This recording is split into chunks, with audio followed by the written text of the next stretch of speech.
All right. Welcome, everybody. We're here for the White Cloaks live stream number 3. And I, as always, am Pips, joined by my fellow White Cloaks, Dane Bornhold and Alex Green, as well as Trip, who has been so kind to join us tonight. She's going to be jumping in and out and helping us moderate the chat and just generally being our awesome sort of helper, co-host, all that stuff rolled into one tonight. So let's go left to right here, at least as I see it. Alex, what are you up to tonight? You got anything that you're helping get yourself through another conversation about the destruction of fantasy franchises? No, I'm not. Unfortunately, I'm on the road this week, and I burned through my my first game already. So, man, I feel you. That was me last week. Yeah, that's one shot for $17. That's charge the company. Yeah, probably. Yeah. That was me last week. I feel the pain, which anybody who has been watching the rewatches, 100% on me for the late delay on getting those most recent rewatches out. I was on we tripped terrible the algos. Internet connection. Yeah, but it was the algos that basically tripped us for like the first time in ages. It's like the whole Dane, I am not going to fight Lord Captain Dane Bornhold's telling me that it's not my fault. It's not your fault. What about you, Dane? How are you doing? I'm good. Like I'm almost through this one, and I got another one ready right here. So I'll be a lot of fun tonight. Fantastic. I got a stack of books ready, too, in anticipation of all the great literature that we're going to be talking about. I got Heart of Darkness, I got Herodotus, Dumas, I got Dante, and some Wheel of Time down at the bottom there. So no pressure. Wheel of Time, the base of the tree there, holding up the rest of the works. Is that how it works? It's certainly, I think, the most expansive of all of those literary things you talked about. It puts In Search of Lost Time and Marcel Proust to shame. That's Wheel of Time for me. Trip, are you still with us? I'm here. Okay. How are you doing tonight? Oh, I'm doing good. It's Friday, and yeah, I'm, mind altered. It's Colorado. I think that's all I need to say. Well, and for those playing at home here, Trip suffers from rural mountain internet connection, hence the avatar only for her. But we really appreciate her coming out and helping us kind of run what we got going here. So thank you again, Trip, for being awesome, helping us make this work. Anytime. I got some call outs here before we start. Ozzy showing up in the chat to support us. Thanks, Ozzy, nice. for coming out. We got Aldan, who nice. I think we have some other stuff going with Aldan. Is that correct there, Dane? Yeah. So Aldan is going to be our guest on the next rewatch, which we are doing tomorrow and doing on Sunday.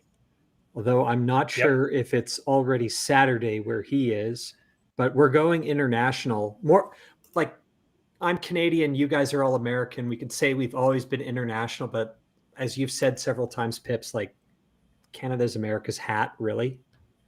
Like, it's not a real country, let's be honest, folks. But Australia kind of is a little bit more than Canada. Can you say that? Maybe. Anyway. I'm not sure how the Commonwealth system works. Are any of those actual countries? Like, how does that work?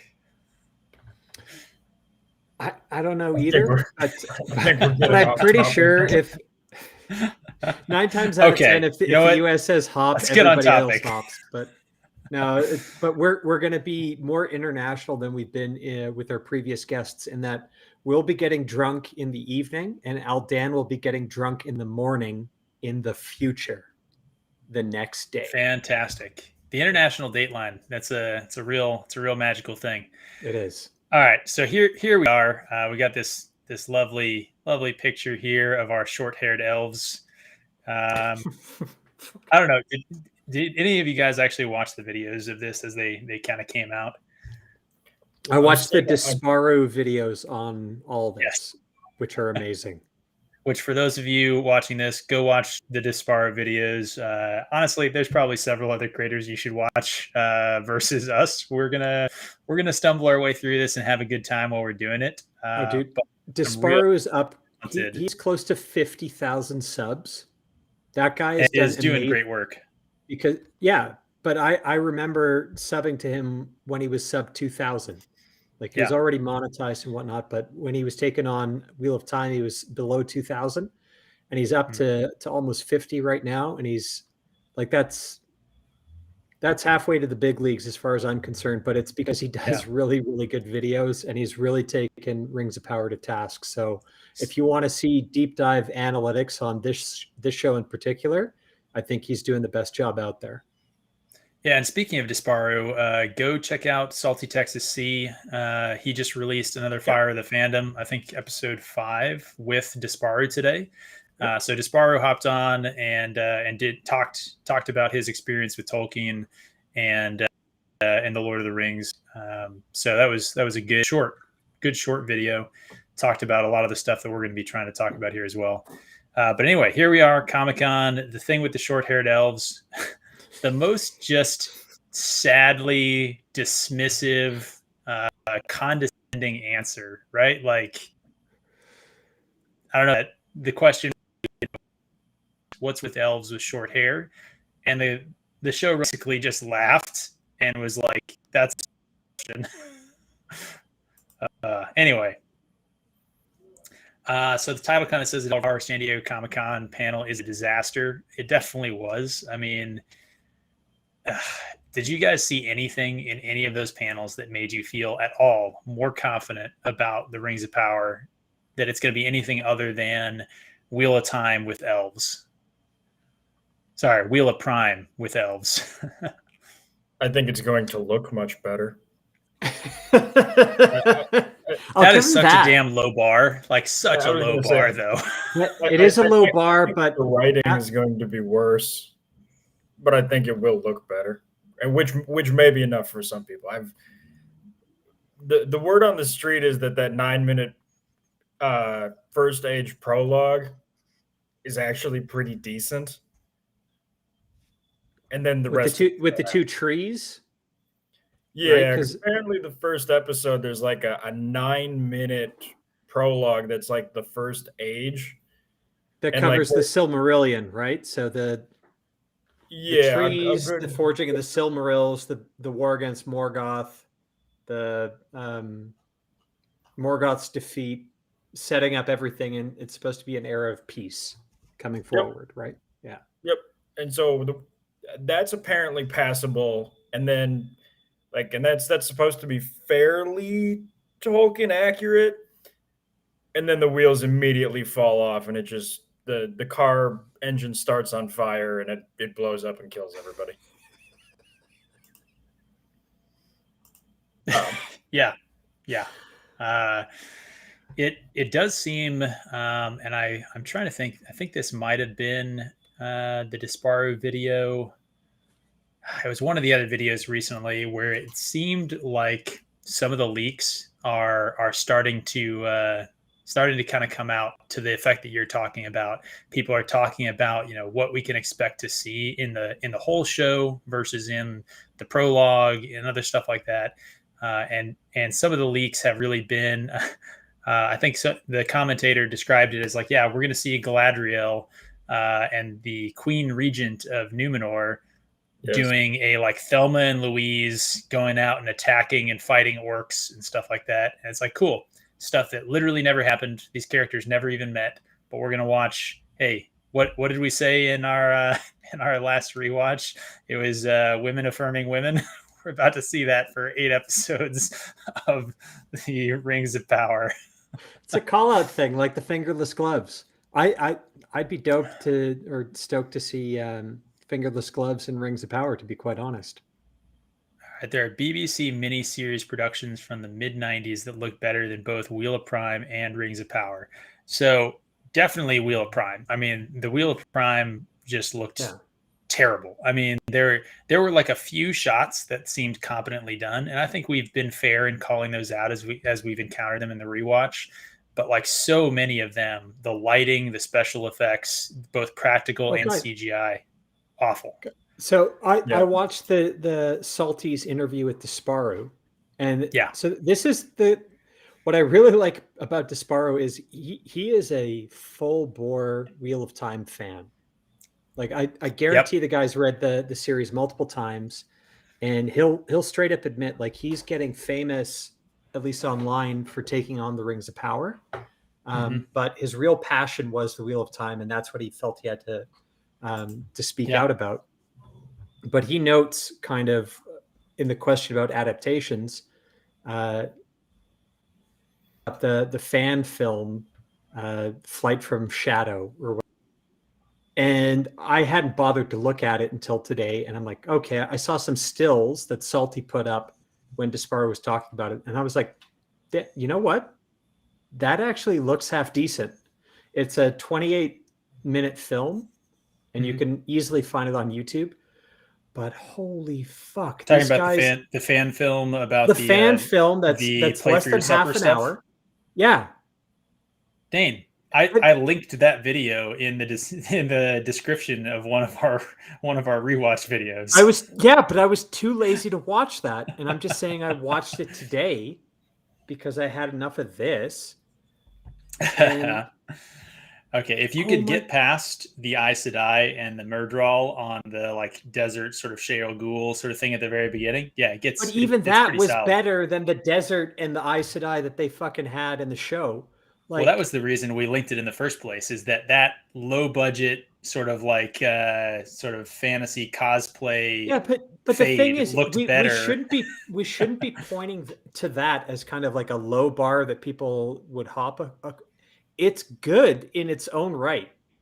Like, yes, it's campy in certain areas, but they're and that was Desparu's point that he was pointing out when he highlighted it. Where if you make an adaptation where people truly like it, people will give the limitations, but it's let's save that conversation. I think for when we get into more general conversation about kind of adaptations and like what makes them good, what makes them bad. One, I'll say, hey, Lyle, good to see you in the chat, and let's move on. So again, this was hosted by Stephen Colbert, who yep, that's about all you have to say, but is admittedly, there's a fair amount of evidence to show that he actually is legitimately a Tolkien super fan. I think that's a fair label of him among other labels you could probably give him. Viggo Mortensen gifted him a sword of Elendil, right? Maybe. I'm not sure. Back in the day. I don't know if it's true or not, but the general consensus online is that Colbert is a legit fan. Whether or not he is a legitimate fan enough for him to turn down the paycheck for showing up. You would think, given he has enough money to live off for the rest of his life, he could. Yeah. So here's the thing. This article is going into the fact that Colbert apparently claimed that Celebrimbor created the One Ring. That might have been a slip of the tongue. It's possible. It is very possible, but it's also like there's a fair amount of evidence to show that his questions were pretty scripted. Scripted? Oh, 100%. There wasn't anything that was said at that wasn't scripted. Yeah, I mean, you saw literally multiple questioners asked almost verbatim the same question, and I think Desparu did the clip there of like several asking the woman playing the first female dwarf. And literally the exact same question multiple times. Like, so I think it's not unfair for us as fans to be looking at this saying somebody handed you that stack of question like cue cards, and that question was on there. So either you are as incapable of reading something in front of you as somebody who is currently residing in the White House, or that was what was written. Say what you want about your world leader. At least ours isn't 85, but he's just as incapable as reading from a cue card. So anyway, we got this guy creating the One Ring. This article does a good job of talking about how no, it's not the case. Obviously, Sauron created the One Ring. This guy created the 3 Elven rings, right, and hid them from Sauron to prevent him from being able to. Yeah. Sauron never touched the 3 Elven rings. And here's a fun little lore question just to prove that Trip or Alex knows at least something of Lord of the Rings. In the Third Age, at the time of Lord of the Rings, who has the 3 Elven rings? Gandalf, Galadriel. I want to say Elrond. Elrond. I believe so. Okay. White Cloak's credit for the win. We got there. But I think that's honestly so. Alex, Trip, would either of you call yourselves like huge Lord of the Rings fans? No, not huge. You know, I've read them twice. I've read the Silmarillion in the sense that I've battled through it. You know, seen the movies more times than I can count. But I think that may be the part that's so frustrating about this is even somebody who is not a massive Lord of the Rings fan is sitting here like, what the hell are you people talking about? Like, yeah. So the cast questions, when he got into asking the questions to the actual cast members, which is where this question popped up, right? Some of those were just awful. I mean, like literally asking them like about their character's costume or like simple things about their character, and some of the answers were just ridiculous, right? Like showed an absolute lack of any thought into who their character was or what the setting that character lived in. You know, just not somebody who was doing any work to embrace the property and the lore, and there's definitely no method actors, I guess, is what I'm bringing up. Hey Pips, little sidebar here. We might have our illustrious Lord Captain Commander seeking to join our live stream right now. I got through to him on time. Oh, we also looks like also Prophet of the Dragon. Oh, awesome. Only for Steve, not too hail. long. I just stopping by to say hi, and I was been listening to you guys, but I gotta go to that stupid thing called work here in like 15 minutes. So, but all right. probably stop by and see what you guys were getting into. To think that just real quick side note, if you think Colbert's love for Lord of the Rings will keep him from talking it up, whether it's good or bad, you've got another thing coming. He's totally whether correct. If it's good or bad, I see it out there, Lyle. I know. Hopefully, it's good. I love your passion, brother. But good or bad, Colbert will be speaking its praises. So yeah. Yeah, I think that's a good point, Lyle. I understand you're trying to withhold judgment. I think, man, I'm gonna agree with Prophet on this one and say I would love to be pleasantly surprised, right? But I've low faith. Been burned before. Yeah, burned before. That's exactly where I'm at. It's like I will be, if it's good, I will be pleasantly surprised, and I'll say it and be like, yay, it's good, something good. But I am very jaded and staying back to see what it looks like. So that is, I think, a fascinating question, and one that we should probably talk more about in our adapting fantasy questions. Is before we hop this, I'm going to try my hand at this Gilgalad, right? I'm probably mispronouncing that. Might not be, but did he have 2 of them at one point in time? I think maybe. That shouldn't be. That is a great question, and I'm drawing a mind blank on this. but I think it's Gil-galad. I might be wrong. It's been a long time since I read the Silmarillion. But anyway, sorry. Back to you, Alex. No, I was just going to say, I think that's a fascinating comment for our adapting fantasy section is how would you as a person, a showrunner, deal with a fan base who has become so incredibly cynical after seeing 100 terrible adaptions in a row? I mean, do any of us expect anything to be good ever again? Because I know I don't. They don't. Like, it's not a matter of like, not to jump in. They don't care. That's the whole issue. Is they don't give a shit. So they don't want to deal with us. They'll just be in their echo chamber and look at the people that are basically saying, oh, it's going to be great. It's going to be, and they're not going to take any of the negative comments or any of that. They don't care to deal with us.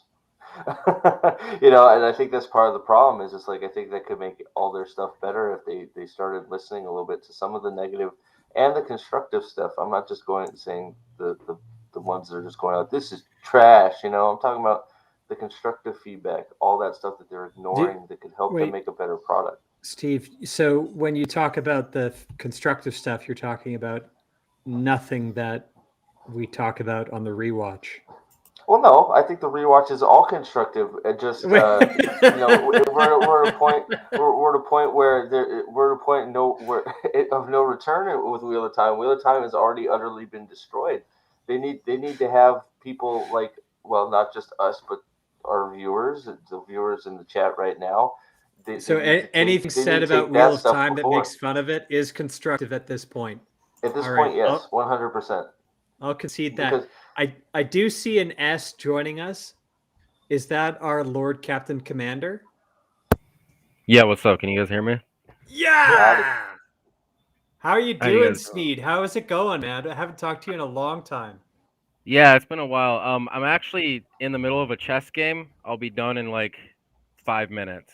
Wait. What's your elo? My elo is fucking shit. Is that like 1800? No, my brother is like 1800. I'm like 1200 maybe. Okay, well, let's play for money sometime. It'll be good.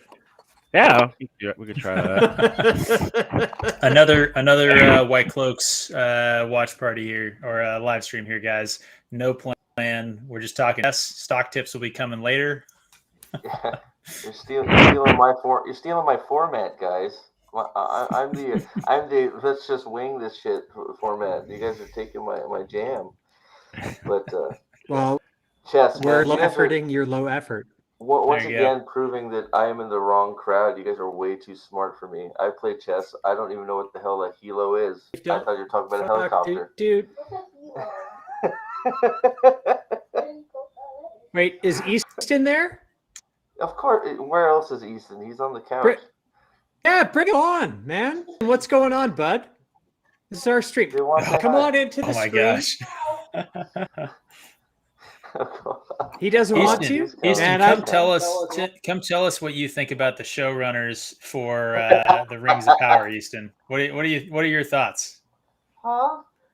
Exactly. Wait, Easton, have you watched all the Lord of the Rings films yet? Have you watched Fellowship of the Ring? No? Are they too grown up for you? I can't get him interested in it yet. He's so games and guys, Pokemon and all that stuff. Dude, there's an awesome scene at the end where this badass orc gets his head cut off, and it's freaking awesome. Lyle can saving me. See, I thought Gil-galad had 2 of the rings at least at one point. You guys can hop in the comments and tell me if I'm still jacked up. I was like, that was the name that came to me. Anyway, I can Google it. It's been probably 15 or 20 years since I read the Silmarillion. Okay. I think it's been Sneed, for me. Lord Captain Commander Sneed. He's playing chess. He's probably in the end game, but He'll be here soon. Yeah, I mean, We'll leave him out for now. We're going into the showrunners, right? Because I think this is really what it's about, right? So maybe Colbert misspoke, maybe not. Maybe the cue card was wrong, but like the comments coming from the showrunners are, I think, the stuff that is the most depressing, right? Like this is where you look at this and you're just like, okay, there's something wrong going on here when they're talking about how they keep saying that they go back to the books, and yet literally every time someone calls them on not being in line with the books, their answer is that, well, Tolkien never said anything about this, or Tolkien never specifically said that we couldn't do this, so that means that we can. And that seems to be a common thread in some of the adaptations that we've seen recently, specifically the Wheel of Prime and now the Rings of Power, right? Where like anything goes, just anything goes. They try to fake it. It's the same thing as the Wheel of Time, and that's why everybody says that Wheel of Time shows a precursor to this, is because, and they're still doing it for Wheel of Time. Every time Ragnar, Rafe, whatever you want to call his stupid ass, opens his mouth, it's, we're taking from this part of the series. We're taking from the Great Hunt and the Dragon Reborn. We took from the Eye of the World. You didn't take anything from anywhere. You're stealing names and places and then making them wrong, and then just trying to dangle things in front of the loyal fan base to try and get them to buy in to your crap. So it's just, they're doing the same thing. They're just, we'll refer to the books, but then you ask them a book. Like I'm far from a Lord of the Rings expert. I'm just going to preface that. That's, I cover a little bit on my channel, but not from an expert point of view by far. But, dangle that little bit in. Oh yeah, we're referencing the books. Don't worry. But no, that doesn't have to do with the books at all. I honestly get the vibes from these showrunners more that it's incompetence rather than malice, right? I don't like, what is their one writing credit prior to this? It's basically uncredited Star Trek Beyond. They were in Star Trek Beyond, I think that was it. That's a fantastic on J.J. Abrams' cruise for a while. But it strikes me more that these guys are just aloof morons who know that they have to do fan service and therefore claim to be, but are kind of ill-placed for it. But the Wheel of Prime people, I think there's genuine malice involved in that. Like, there's incompetence, yes, but there's definitely an axe to grind against a dead man in Robert Jordan. So involved. Can I ask you guys? I don't think that this Rings of Power is going to be that malicious in what they do as what we saw with Wheel of Time. But I'm excited to see Rings of Power. I'm not going to give them the clicks, but I'm not going to also say how precisely I'm going to view that show. But I'll be genuinely interested to see which one is ultimately the worst desecration at the end of the day. Well, and hold on. I just want to, real quick, before we go, I just want to get this in. Have you noticed that fantasy adaptations are now on the rise again? Everybody's trying to get, we now got, D&D, Willow's coming out. Apparently Aragorn is going to be on Disney Plus as a series. Wait, what? House of the Dragon. House of the Dragon is coming out. Yes, Wait. Disney Plus bought Aragorn. They're doing a TV series on the Aragorn series. Aragon. The Inheritance. The Inheritance. So that's the 15-year-old Christopher Paolini who the one that had a dropped one R and changed a letter and sold well, hey, 20 whatever, million dude. bucks. He's 15-year-olds, man. 15-year-old, and Good for him. I haven't read it. Apparently, it's a pretty decent fantasy book. So, but the point is that Disney Plus has bought that because they need their fantasy. They need their fantasy, thing for consumption, right? And it's just now about gaining titles and doing whatever you want with it. And it's unfortunate because you don't have to mess with most of these. They're fine at how they are. But that's just 5 off the top of my head. That is, all of a sudden we're going to get inundated with fantasy, and it's going to be crappy fantasy, unfortunately. Yeah. Maybe. Steve, Aragon is the most blatant reskinning of Star Wars: A New Hope Is it? since J.J. Abrams did it with The Force Well, Awakens. so perfect for Disney. As it's perfect for Disney, as then, long right? as long as you admit that it was Star Wars: A New Hope reskinned with Tolkien. Look, man, and that's not in the fault of the 15-year-old kid that wrote it. That's in the look, those look, people love those books. I mean, they love them. Like, I've talked to a few people at work that love Aragon, and it's just like he's read through all the, what is there, 3 or 4 of them? I don't know.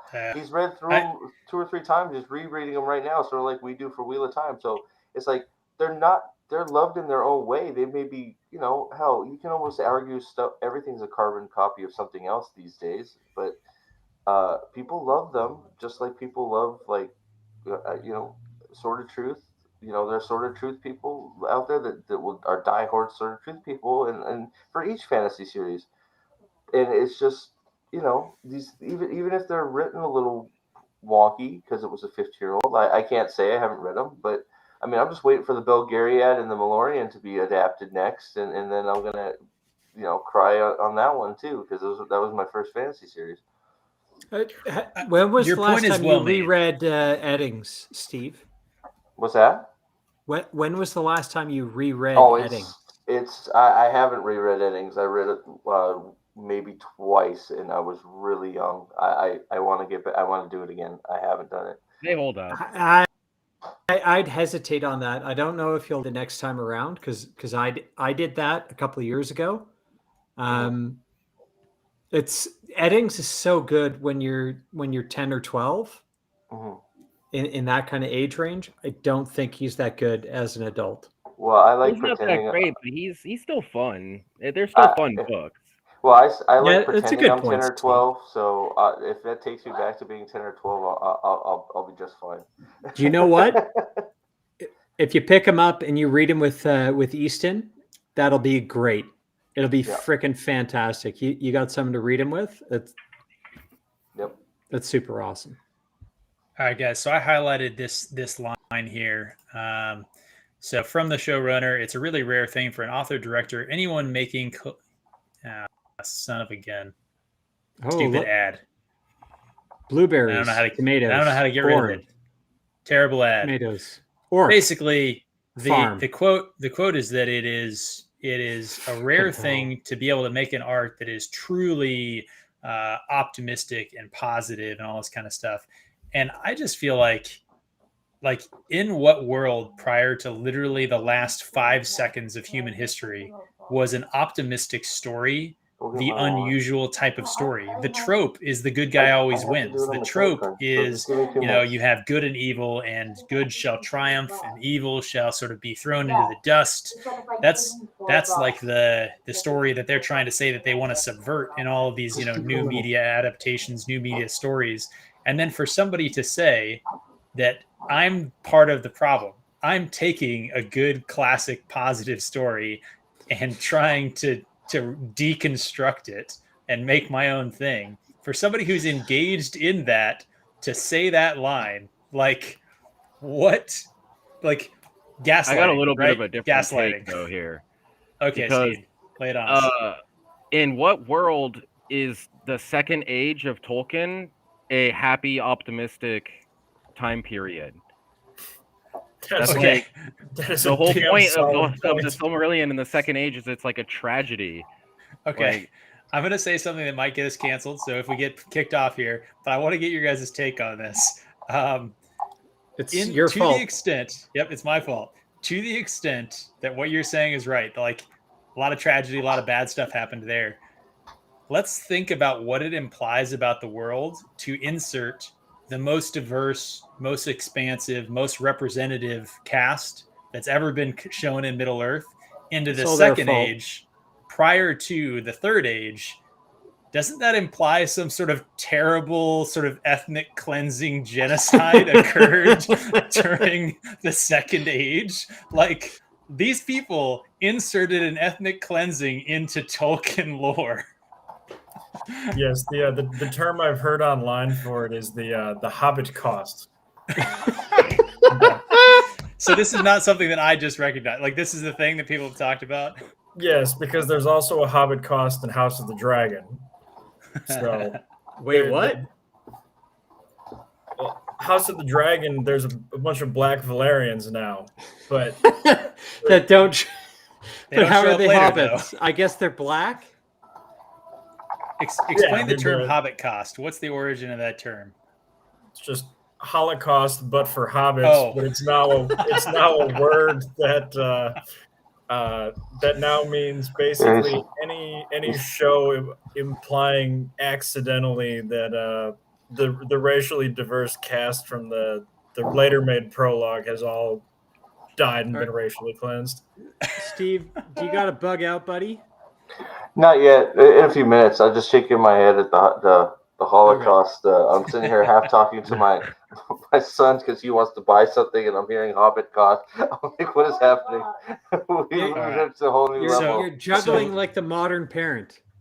So Being Lord like, Commander hey, Sneed, Dad, I want to buy this Minecraft upgrade, and you're like, Hobbit cost? What's going on here? Yeah, no, Fall Guys, but yeah, same deal. I want Fall Guys. This Hobbit cost, Holocaust. What is that? It's like one ear is one thing, the other is it's like.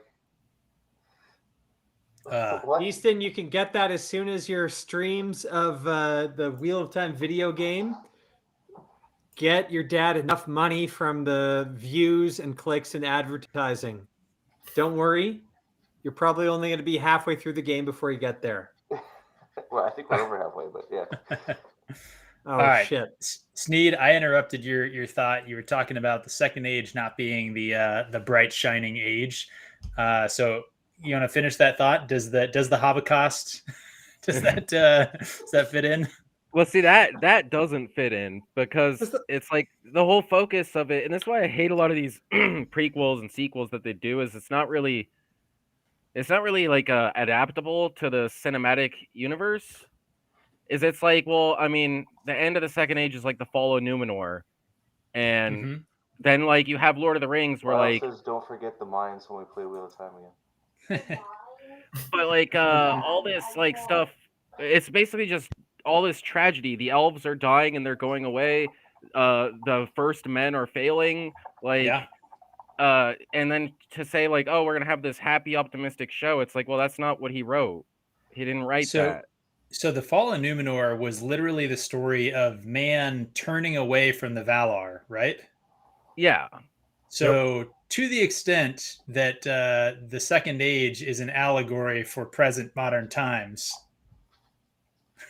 Yeah, I mean, the implications are there. Is there a thing there? Am I missing something? But the Numenorians were pulled away from the light of functionally their god into a world of cynicism and nihilism. That sounds so much fun. Yeah. And we're literally making this story as the pinnacle, the cherry on top of the most cynical and nihilistic television program ever produced. It's a $1 trillion company is producing this and holding it up as a positive thing. This might be more ironic than Amazon making The Boys. Like, oh man, and The Boys from Amazon, yeah. So, but now, sorry to interrupt, but now I do have to go. No. Just partying for Dane here. So I made the mistake of, to try and put him off. I gave him my debit card and said, just buy it, and he buys it, right? So it's fine. He bought it. But then he just leaves it there. And I'm like, are you going to give me back my debit card? He's like, It's like, okay, I guess there goes all and the little bit of money I got, right? So, but yeah. But yeah, guys, I gotta go. Yeah, I know. I gotta go. I will be watching, hopefully at work if I get time. Keep up the good work. Sneed, we haven't streamed before. I know you're Lord Captain. Good to meet you, brother. Yeah, good to meet you. And I think Sunday, hopefully, I'll be live with maybe some of you guys, or maybe with my son talking Great Hunt.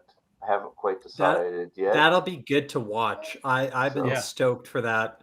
I think it's absolutely fantastic that you got your boys reading Wheel of Time. and Yeah, super awesome. Yeah, so the Great Hunt discussion's coming soon. I don't know if it'll be Sunday. Sunday might be something with a few guys, just to whatever, talking some wheel time and some other stuff. But haven't quite decided yet. We're doing Sunday afternoon, but I'll be off work, so it'll be a celebration. Steve, dude, yes, you got boys, and they're reading big ass books that all of us get obsessed about and whatnot.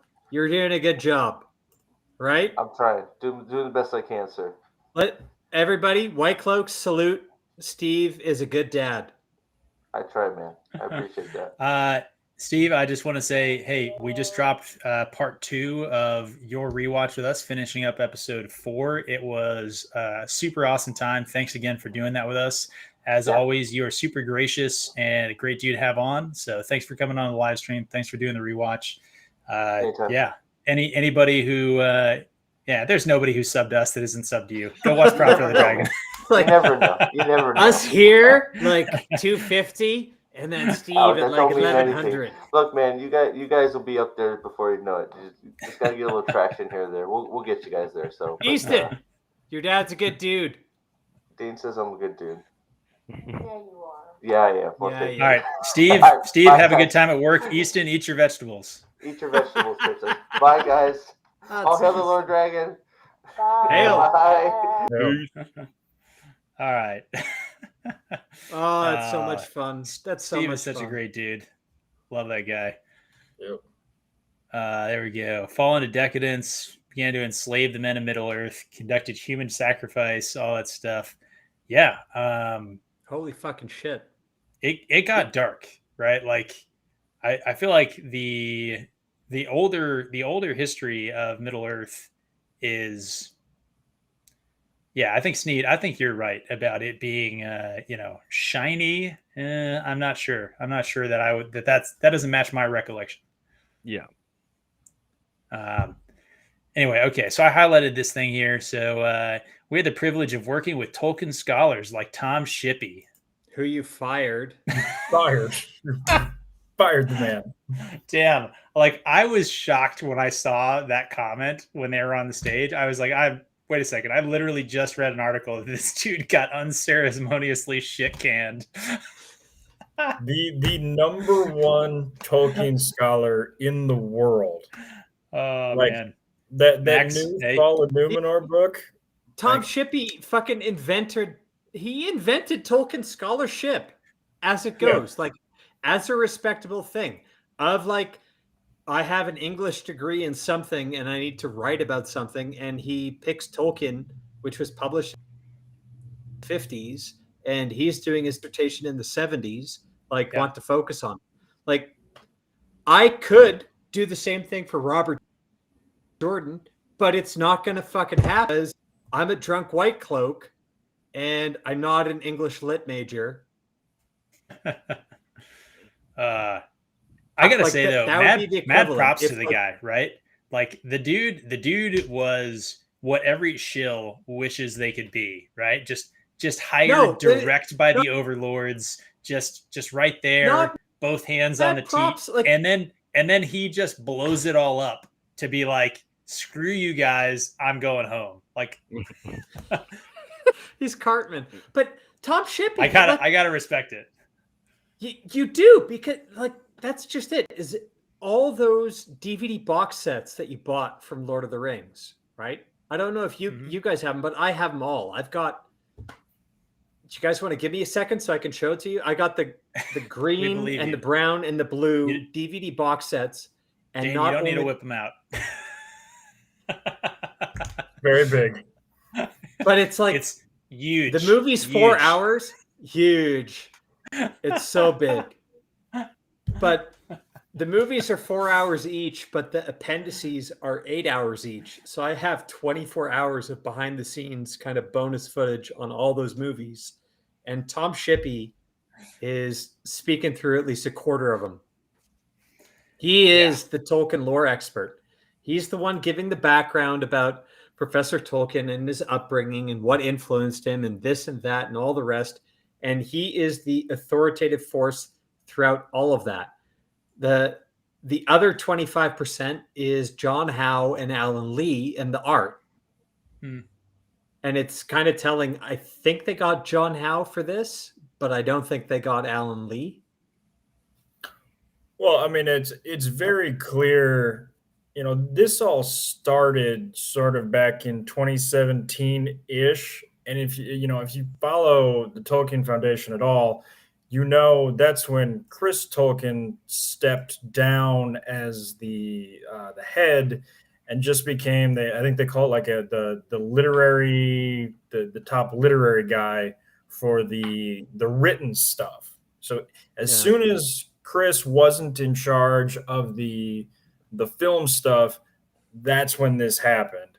And then they basically bounced Shippy out, on I think he was technically in the wrong, but it never should have been bounced out for what he did. So with those two gone, they basically had free reign to do whatever the fuck they wanted, because the Tolkien Foundation at the moment is awful. Did anyone decide to bring in Guy Gavriel Kay for any of this? No, as far as I'm aware, everybody's still at the Tolkien Fund. The Tolkien Foundation at this point now has exclusively two goals. That is to stop anybody from using Tolkien that isn't paying for it directly to them, and then to get woke ass modern literary folks cushy jobs at universities. Like, those are their only two goals. Is why I think there needs to be a discussion about these authors or the authors' kids, in the case of like Christopher Tolkien, when they're starting to get older, is putting your stuff into the public domain, where it's like, yes, people will be able to make crap with it, but at least it won't be exclusive to the people who are making the crap. Yep. Or, if your grandkids aren't passionate about this, set up a trust. And that's what the Tolkien Foundation was supposed to be. And then it just collapsed. And I sort of blame Chris, because I think Chris didn't do what he needed to do. I think he was friends with a lot of these people. And, I think he did a really good job as handling some of the lore. But I think he did drop the ball on the personal side of that aspect. Just think of what was actually published at the time of Tolkien's death, right? Like the Silmarillion was posthumous. Sons of Huron, a lot of the appendices, and he did, like, Christopher Tolkien did a shit ton of work. Like, I think the bulk of what is out there in terms of what people know about the world Tolkien created is due to Christopher Tolkien. Yep. And because there isn't a whole lot of that was published at the time of Tolkien's death, and a lot of it came afterward. And fuck. I've heard more than one person say that Christopher Tolkien was more canonically aware and honoring the professor's lore than Tolkien himself was. The Tolkien had a lot of notes where he contradicted himself, whereas Chris battled his ass off to keep it 100% within the lines. But this is part of how, like, what I've read about how Lord of the Rings was written, where John Ronald Reuel Tolkien was up in England and Christopher, I think, was down in South Africa, and they would correspond with each other when Lord of the Rings was being written. And Christopher Tolkien was the main editor and giving pointers back and forth and being kind of like that main voice for his father. So I honestly don't doubt that Christopher Tolkien knew more about his father's world than his father himself and cared more about it as a legacy. And I don't know. It's Trip is pinging me here, but one of the craziest things that I found out in the last year is that the fantasy author Guy Gavriel Kay, he was actually the research assistant on the Silmarillion with Christopher Tolkien, like when he was in his 20s, early 20s, English lit major. And he's a Canadian author. Don't hold that against me, but he's written a ton of fantasy style books. But he's not dead. I'm thinking if you want to give the foundation or the IP to somebody who actually cares about it, why not pick out the guy who worked on the fucking Silmarillion, for crying out loud? So this we were planning on steering this conversation. We were going to cover some of the Comic-Con stuff about Rings of Power and why it leads us to be concerned, right? And then we were going to look at some of the Wheel of Time news, primarily looking at the season 2 teaser video and kind of breaking that down a little bit. No other people have done it, but the White Cloaks haven't had their crack yet, and I think we'll have some good insights. But everybody's done it. Sure. But I feel like this conversation is leading a lot better into the conversation that we were going to finish on, right? About like how to do an adaptation. Can you do a good adaptation today? How to do one? This is backwards, but it says Heart of Darkness. That was a very good adaptation. So, I mean, I think there are several good adaptations, right? I think there are several good adaptations, things that can be used to kind of, really be used as a roadmap, right? But the conversation we just had led so perfectly into a question that I wanted to ask you guys anyway. So when it comes to fantasy adaptations, we've seen a couple types. There's ones where the author or the artist is dead, no longer with us, right? He's an ex-artist. He's pining for the fjords. So that's one, right? And we saw that Zoom if you put 20,000 volts through them. Yeah. You saw that with Wheel of Time with Robert Jordan. Obviously, we're starting to see that with the Rings of Power, and we've seen it with others, right? And then there's the one where the author is still alive. And you see this with Game of Thrones and with George R.R. Martin, right? As well as others.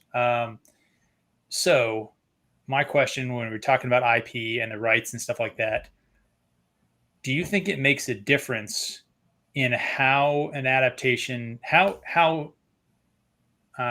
faithfully an adaptation has to be done if the artist is alive and participating or deceased and not? 10,000% yes. When you look at the shows on Amazon Prime right now that have been, successful, Terminal List, Reacher, Nerdporial, nice to see you. The Alex Rider show that they did is another, decent enough show. Those shows had the original author actively involved.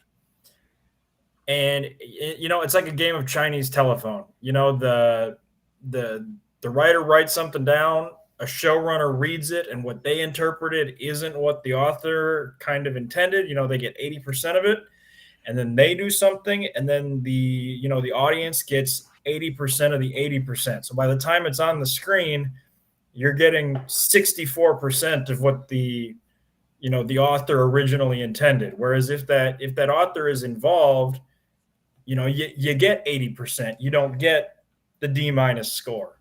So right? I totally agree with you.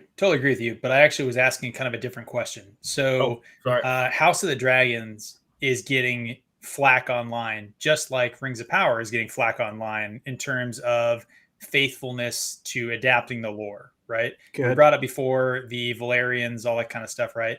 And I come out on the side that I think an artist can alter their own work. Like retconning your own work is something you're allowed to do. The audience may not believe it. The audience may not buy it and may not go along with you, but ultimately that's your choice to make as the creative director. And if you lose your audience because you go too far, then it's yes and no, right? Because this is a debate that harkens back to especially film directors, and Raiders and the Star Wars, like the original movies, like keep in mind, like it's less seen in literature, right? Because if an author of, like, let's say Joseph Conrad decided to rewrite Heart of Darkness 10 years after the fact and make some edits, like that would be tough to do. But we see this all the time in film, or at least we did in the early 2000s, where you had George Lucas retconning Star Wars, like all the original Star. And at a certain point, it was like, dude, these films have been out for over 20 years. You can't have Greedo shoot first. You can't have Darth Vader say no and then throw the Emperor off the balcony. At a certain point, when you are a creator, there's a handoff point to the fandom. And at that point, you can't take it back, especially if they've embraced it. So I think there's, again, I think that's a different point, right? You're talking about an author who goes out and burns all the old books and changes the page and republishes them, right? Somebody who literally took the film, edited it, and then tried to hunt down as many of the old copies as possible and ensure that just the new edit existed, right? I'm talking about somebody I can't find an original, like, okay, seriously, if Disney wanted to make all the money back that they fucking lost on all their shitty fucking movies and TV shows about Star Wars, all they would need to do is put out on Blu-ray the original trilogy without all the fucking inserts post 97. Like none of the CGI, none of the Greedo shooting first, none of the no, and I'll throw the Emperor down the hole. If all that was gone, and it was literally a Blu-ray quality version of the original trilogy without all the inserts, I would buy it, and it would make all your fucking money back. We've talked about it before. Totally agree. The point that I'm making, though, is so Star Wars, right? Retconned Luke and Leia as a love interest and turned them into sisters. Retconned sort of Vader as his father. Brandon Sanderson in The Way of Kings. There's at least some evidence to suggest that at least the love interest thing was nixed and turned them into siblings. The father, he claims he knew it the whole time, but there's confliction there. There's the Brandon Sanderson in The Way of Kings. Kaladin kills Seth in the first edition of the books. And in the second edition of the books, they changed that because he decided that it wasn't the way his character would have done it. And so, like, the point is not whether or not retconning is good. I think nobody would say that retconning is good. The question is, do we hold the people in an equal disdain if the artist is consenting to the changing of his own work, if somebody else is taking the artist on the retcon? My argument is, I'll give the artist 5 years, and that's it. I think that's fair. Five years after, it's in the ether. It's done. You've had enough time to build up a fan base. After that, you can't change it. I think that's an interesting point. It's actually the chat is killing it on this topic. Daniel, and I apologize, but I missed that it went too far down, but the distinction between death of the author versus authorial intent. My sister has asked me this question several times. Can we call things like J.K. Rowling and Rick Riordan, like, can you call it fan fiction if it's written by the original author? Like the 15th Percy Jackson book, at this point, it's truly nothing more than fan fiction at this point. I mean, there's nothing left connecting it to the original. At some point, I just want to hop in here. Allison correcting me here. I said Way of Kings. I meant Stormlight Archive. I meant to say the series, not the individual book. Way of Kings, I read it as it came out. It's just how I think of the book series name. But good correction. You're correct. It was Words of Radiance, not Way of Kings. Sorry, continue. No, it was, and it popped up. Gadfly was the one who brought up the death of the author versus authorial intent. Yeah. I think I like Dane's rule. I think you get 5 years. If you don't have it in 5 years, Sorry, you gave it up. You got nothing. All right, so Sneed- George R. R. Martin has not written anything in 5 years. Sneed had a that's true enough. He's lost all but, rights. no. Sneed, go. Sorry. Go ahead, Sneed. Well, I just think it's like, I mean, something innocuous or something that's a change, or I mean, it's a lot easier when they write something original that maybe retcons what happened before. I'm not necessarily opposed to things like that as heavily as if it's something that is. It depends on, like I said, it depends on what the retcon is. If it's something egregious, well, then it's egregious. If it's something innocuous, it's innocuous.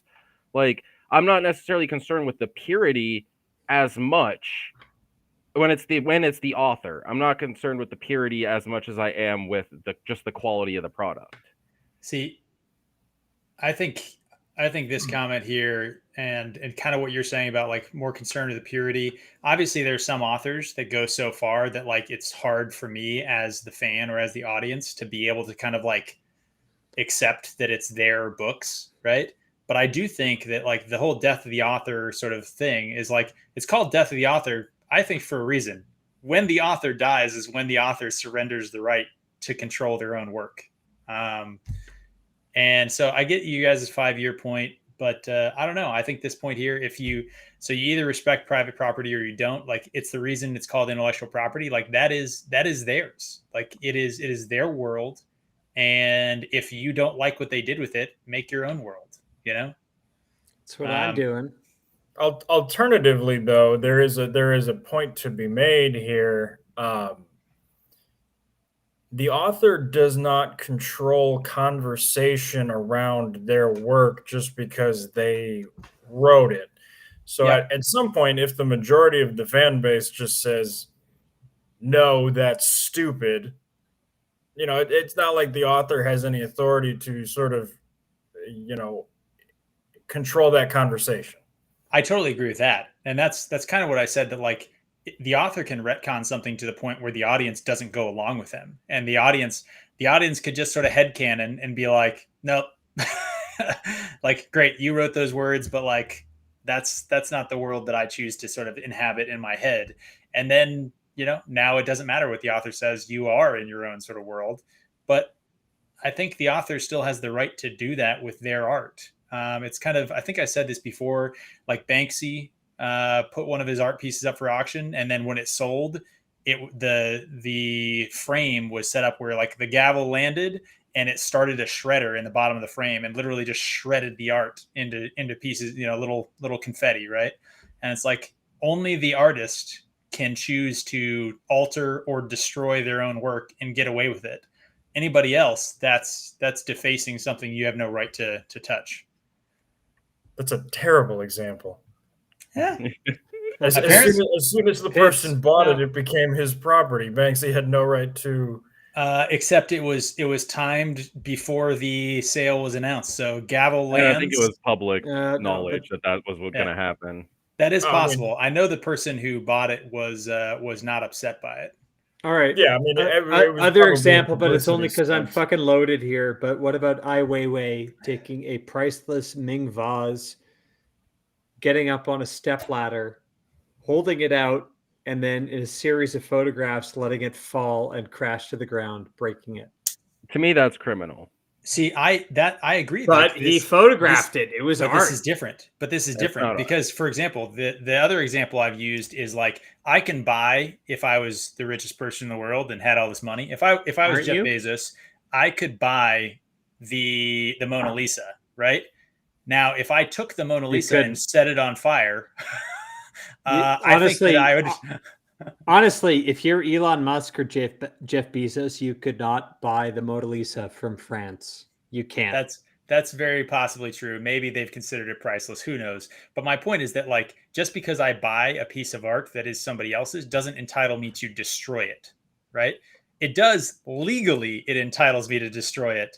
But I think that everybody else is easily entitled, just like Alex said, like, you don't get to stop the audience's response. Everyone else is entitled to come leave flaming bags of shit on my doorstep for lighting the Mona Lisa on fire. Yeah, well, now, this is the thing: is the artist may be entitled to destroy their own artwork, and I'm entitled to call them an asshole for doing it. Yes, but do you call the artist an equal asshole as the showrunners of Rings of Power, who aren't even the artist and are lighting it on fire? Good point. No.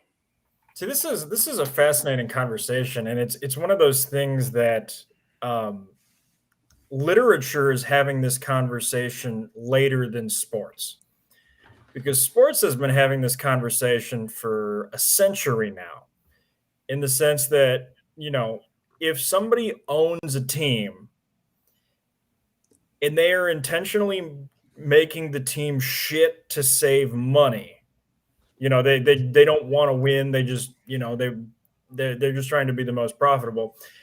Does the Calgary Flames, the area that represents, you know, what is the moral implications to doing that, and what, if any, does the fan base have as recourse in order to punish this action?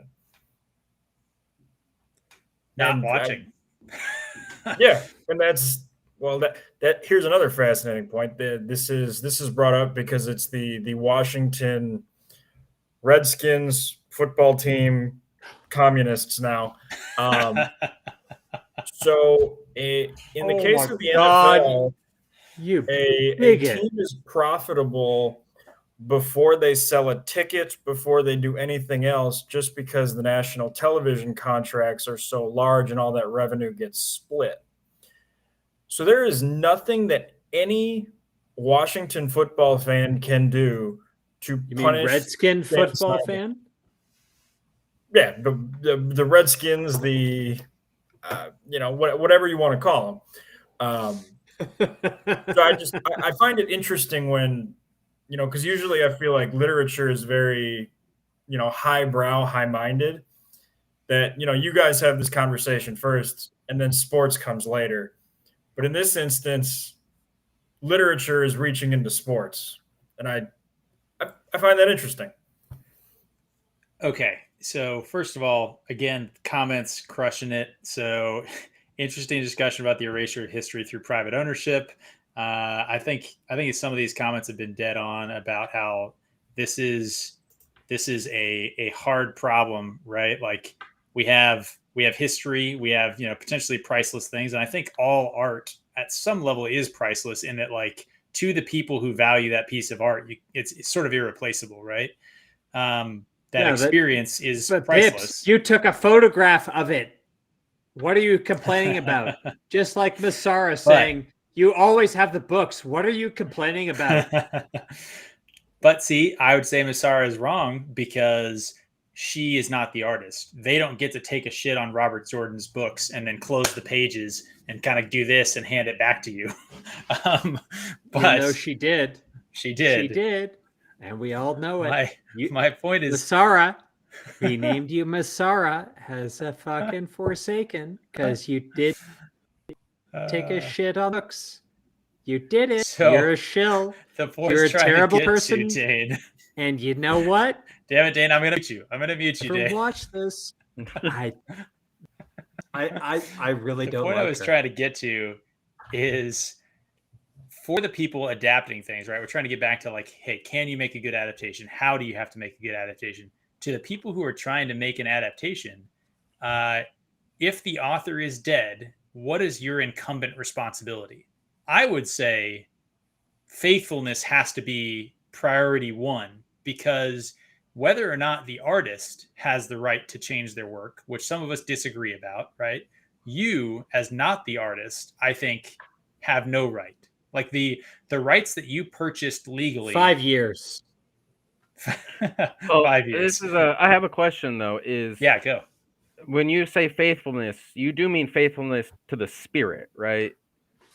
I mean faithfulness in every meaning. I think that to the extent that you can, it should be as close to a copy in a new medium or whatever as possible. If something is costless, because there's plenty of material though. There's plenty of films where even the author's like, oh yeah, it's way better than the book.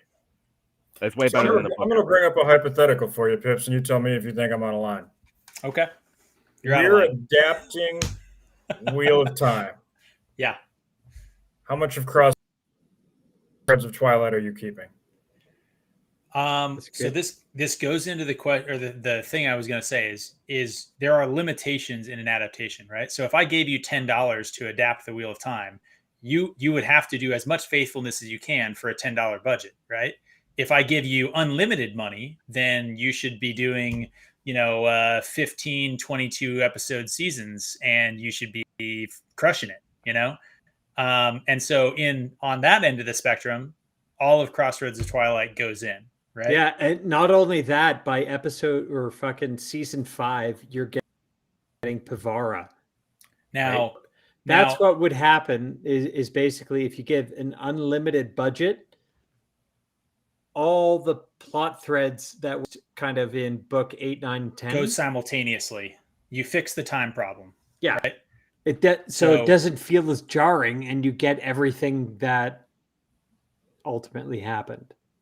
Yeah, because a few of those books were contemporaneous but published years apart, right? So in the adaptation, you can say, look, this is the timeline of events, and I'm going to put them, concurrently, right? So you can do things that are still, hey, everything that happened in the books, I have the time, I have the money, all that stuff, it's all going in there. But let's be honest, that's never going to happen, right? So in a more realistic world, yeah, a lot of Crossroads of Twilight is going to get cut, right? It's a lot of it's going to get shortened. It's going to be reduced, right? But the issue, and this is what we ran into on our rewatch, is that how much are you cutting because you wanted to inject your own shit, and how much are you cutting because you literally don't have time to show it? And if the answer is you don't have time to show it, that's a fair reason to not be fully faithful, because obviously resource constraints are a real thing.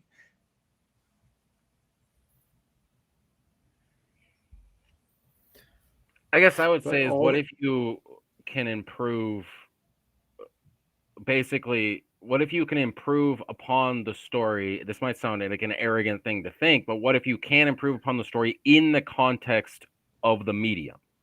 Whereas, I'm not saying I'm better than this author at the book or telling the story for the book. I'm better at this author doesn't make movies. I do. Sneed. I know how to make. Can you give us an example? Can you give us kind of what you're I can visualizing? I could say right here, hey, the only person that I would basically say is able to do that is Sneed. Well, no, I wouldn't say that, but no, I can give an example of if what you're saying is a higher IQ than Robert Jordan, that's fucking Sneed. No, I wouldn't say higher IQ because that's not necessarily it. Like here, I can give an example. Let's rope it back in. Sneed and answer. People might disagree with me.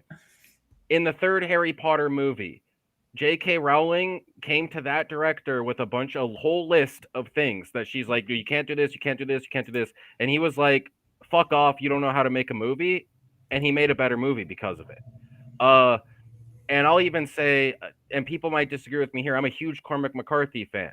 No Country for Old Men, the movie, was better than No Country for Old Men, the book. And there was some of that was decisions that they made that actually changed certain things and even themes in the book. But they told a better story.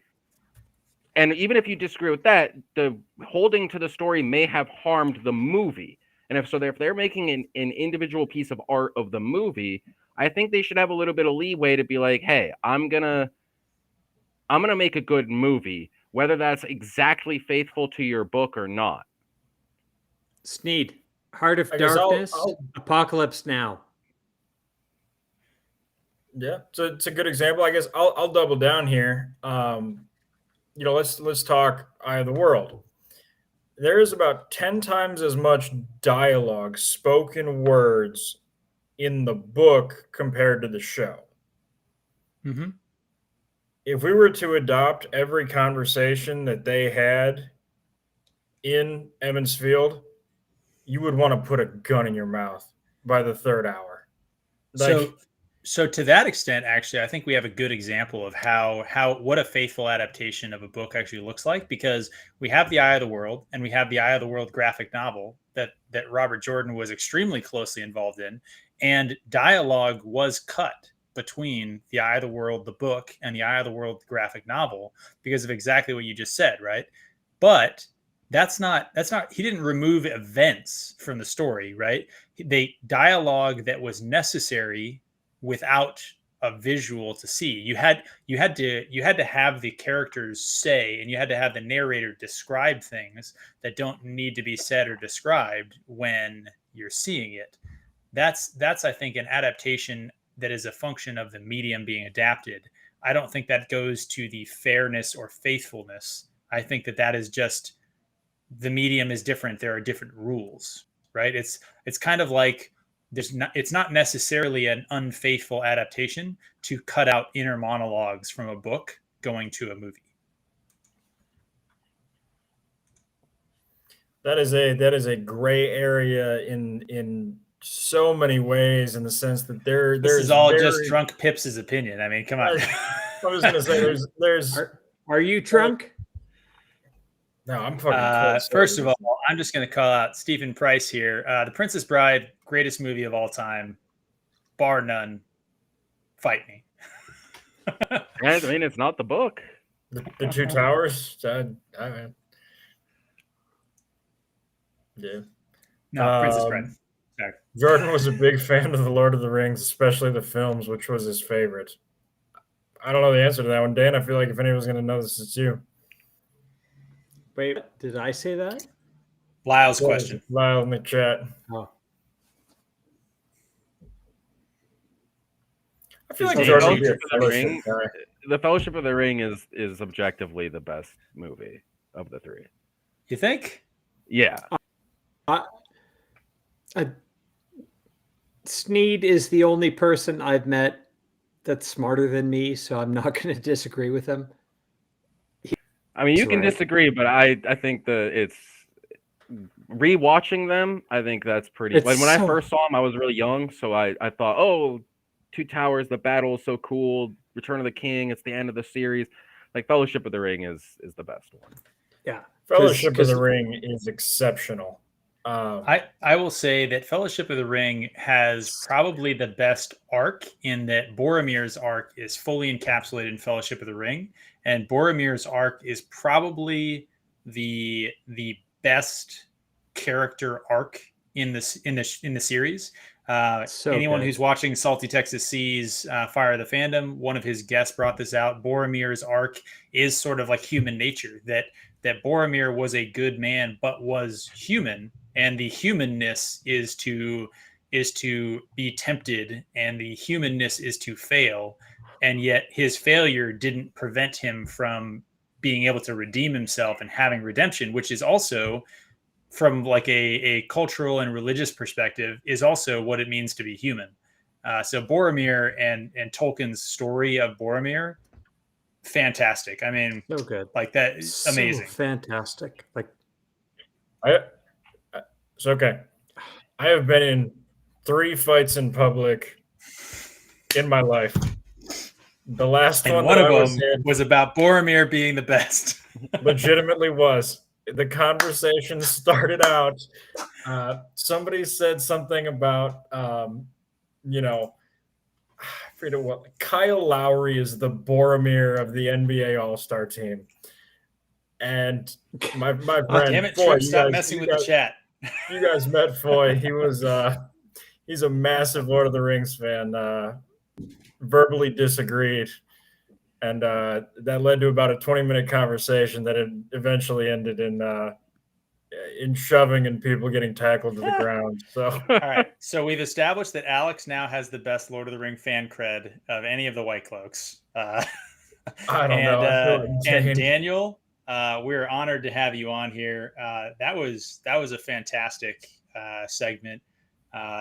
Salty Texas Seas, Fire of the Fandom stuff is awesome. I love each one of those that comes out, and your take on that was was perfect. I mean, like literally, I wouldn't have been able to say what I just said if I hadn't had somebody kind of describe the feelings that I had about Boromir's arc in the way that you did. Like it, I mean, it was just like you hear it and you're like, wow, that is like all of those sort of like gut feelings about that story really put into words strongly. So awesome.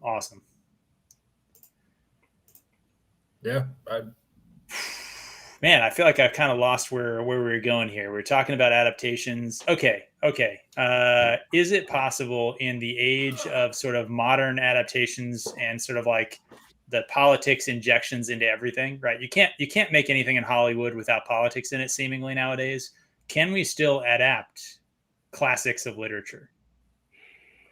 5 years from now, yes. You think 5 years from now, really? Well, So here's the thing.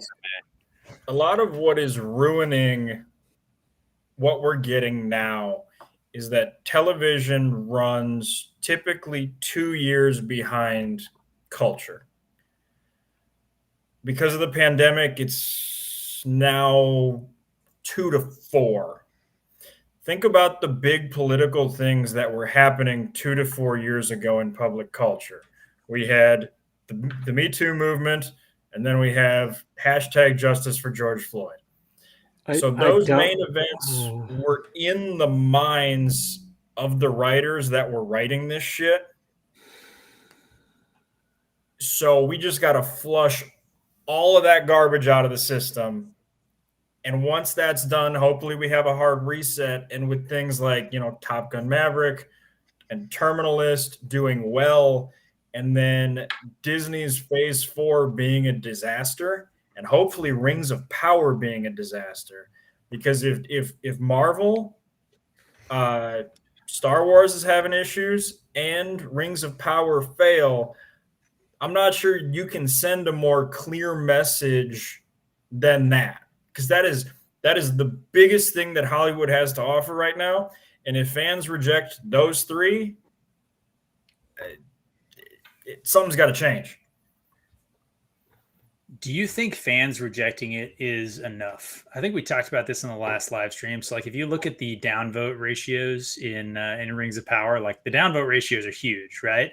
But there's a couple 100,000 downvotes on some of those videos. But let's be honest, like they're going to get millions of viewers on Amazon Rings of Power. So do you think that it's actually going to make much of a difference? I'll say I'm asking this question because I'm curious on your guys' take. I have sort of an informed answer that I'll pitch to you guys after I hear your guys' thoughts. Sneed, why don't you kick us off? Okay, so I don't think fan backlash matters that much because, again, a lot of people see it. I think also we have a problem. I'm going to steal a word from the environmentalists, shifting baseline syndrome, where stuff that would have been considered just beyond the pale 10 years ago, people will now consider that the norm. So I think basically them pushing, they might push a little too far and then they got to pull back and then they'll come out with the Maverick or the Terminalist and say, see, we can make good movies. And people will be like, see, they can make good movies. And then they'll all go out and see the next one and they'll be like, well, that was a turd. But then they'll come out and be like, yeah, we pushed it too far with that. And the cycle will continue and slowly just, I'm a pessimist about this.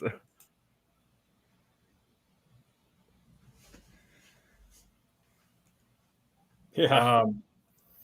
So I guess I'm going to say that I think it's slow because we're seeing it with Marvel right now. Fan backlash, sort of with all of this Phase 4 stuff was kind of high with stuff like WandaVision and Falcon and the Winter Soldier, but they were still absolutely killing it. And now, we're seeing stuff like Moon Knight and Ms. Marvel that aren't even getting close.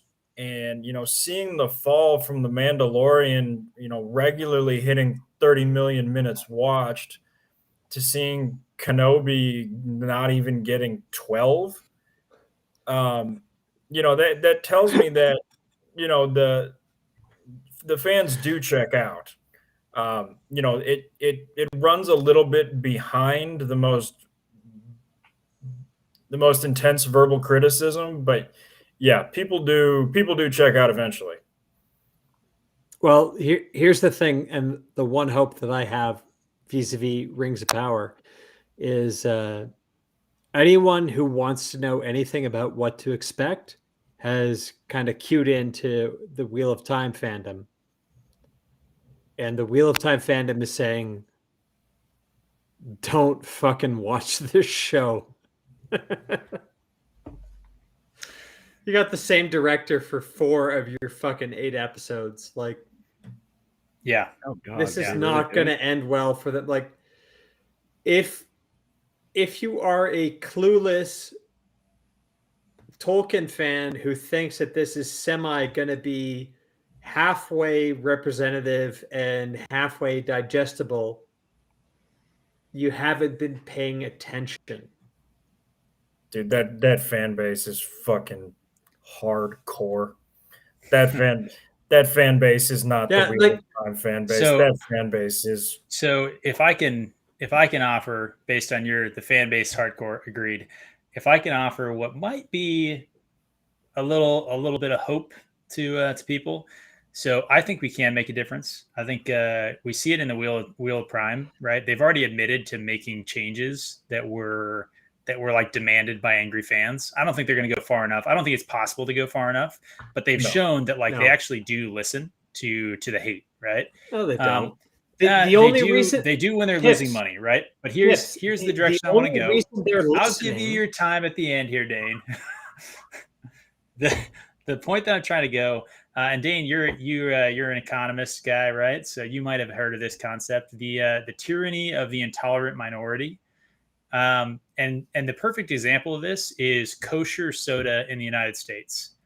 So all soda products in the United States and the world are actually kosher. And the reason was because soda companies discovered that there's about less than 1% of the American population that would only buy that product if it was kosher. And it wasn't super expensive to make a product kosher. So they started it. And competitive advantage between a company whose product was kosher and product who was not made it so that the competitors had to adopt it as well. And that's one example. There's lots of other ones in products in all sorts of different industries where one small, and it can be truly small, subset of the customer base is completely intolerant of a product. They will never buy this product if it does not comply with whatever their standard is. Organic food is another one. So this sounds the organic food market is deplorably exploding. Anti-Semitic, Pips. Honestly, I'm actually it's not that at all. I'm just talking about something that happens. Like I said, organic food ketchup is another example. Anti-GMO stuff is another example. Worse. And I think that it is possible that the true fans' intolerance of the destruction of their favored sort of IPs and the negative reaction to sort of this wokeness, right? I think actually will eventually force these publicly traded companies to have to comply to the intolerant minority. And so I think there's a chance. I'm not going to say it's guaranteed, but I think there's a chance because Rafe doesn't care what we think, but Jeff Bezos, I think, does. He doesn't care what we think, but he cares about the money that he gets. But here's the fucking shit. It's like if they put me in charge of season 4 onwards, I don't want that job. I don't want to make like a resurrection of Wheel of Time live adaptation. Oh, we can't save Wheel of Time. We can't save Wheel of Time. No. I'm talking about the next shows. I'm talking about the next shows. Yep. We are doing this for Mistborn, for Dragon Riders of Pern, Stormlight. Stormlight Archives. If the Rings of Power does poorly, because the Rings of Power is also dead. The Rings of Power is dead on a run. A $500 million failure blackballs people from the industry. Yeah. Not only does it blackball people from the industry, it blackballs ideas from an industry. Blackballs that's my everybody who positively tweeted about said fucking show. Unfortunately, Well, history they'll- proves that those people will absolutely skate onward. No one is ever held accountable for their publicly stated beliefs. Yeah, they'll be given a graceful opportunity to retreat. That's like you can look back at the major U.S. media publications that are now held in such high esteem, both intellectual, sort of like university publications, peer-reviewed journals, and like the New York Times, the Washington Post, that were Breitbart?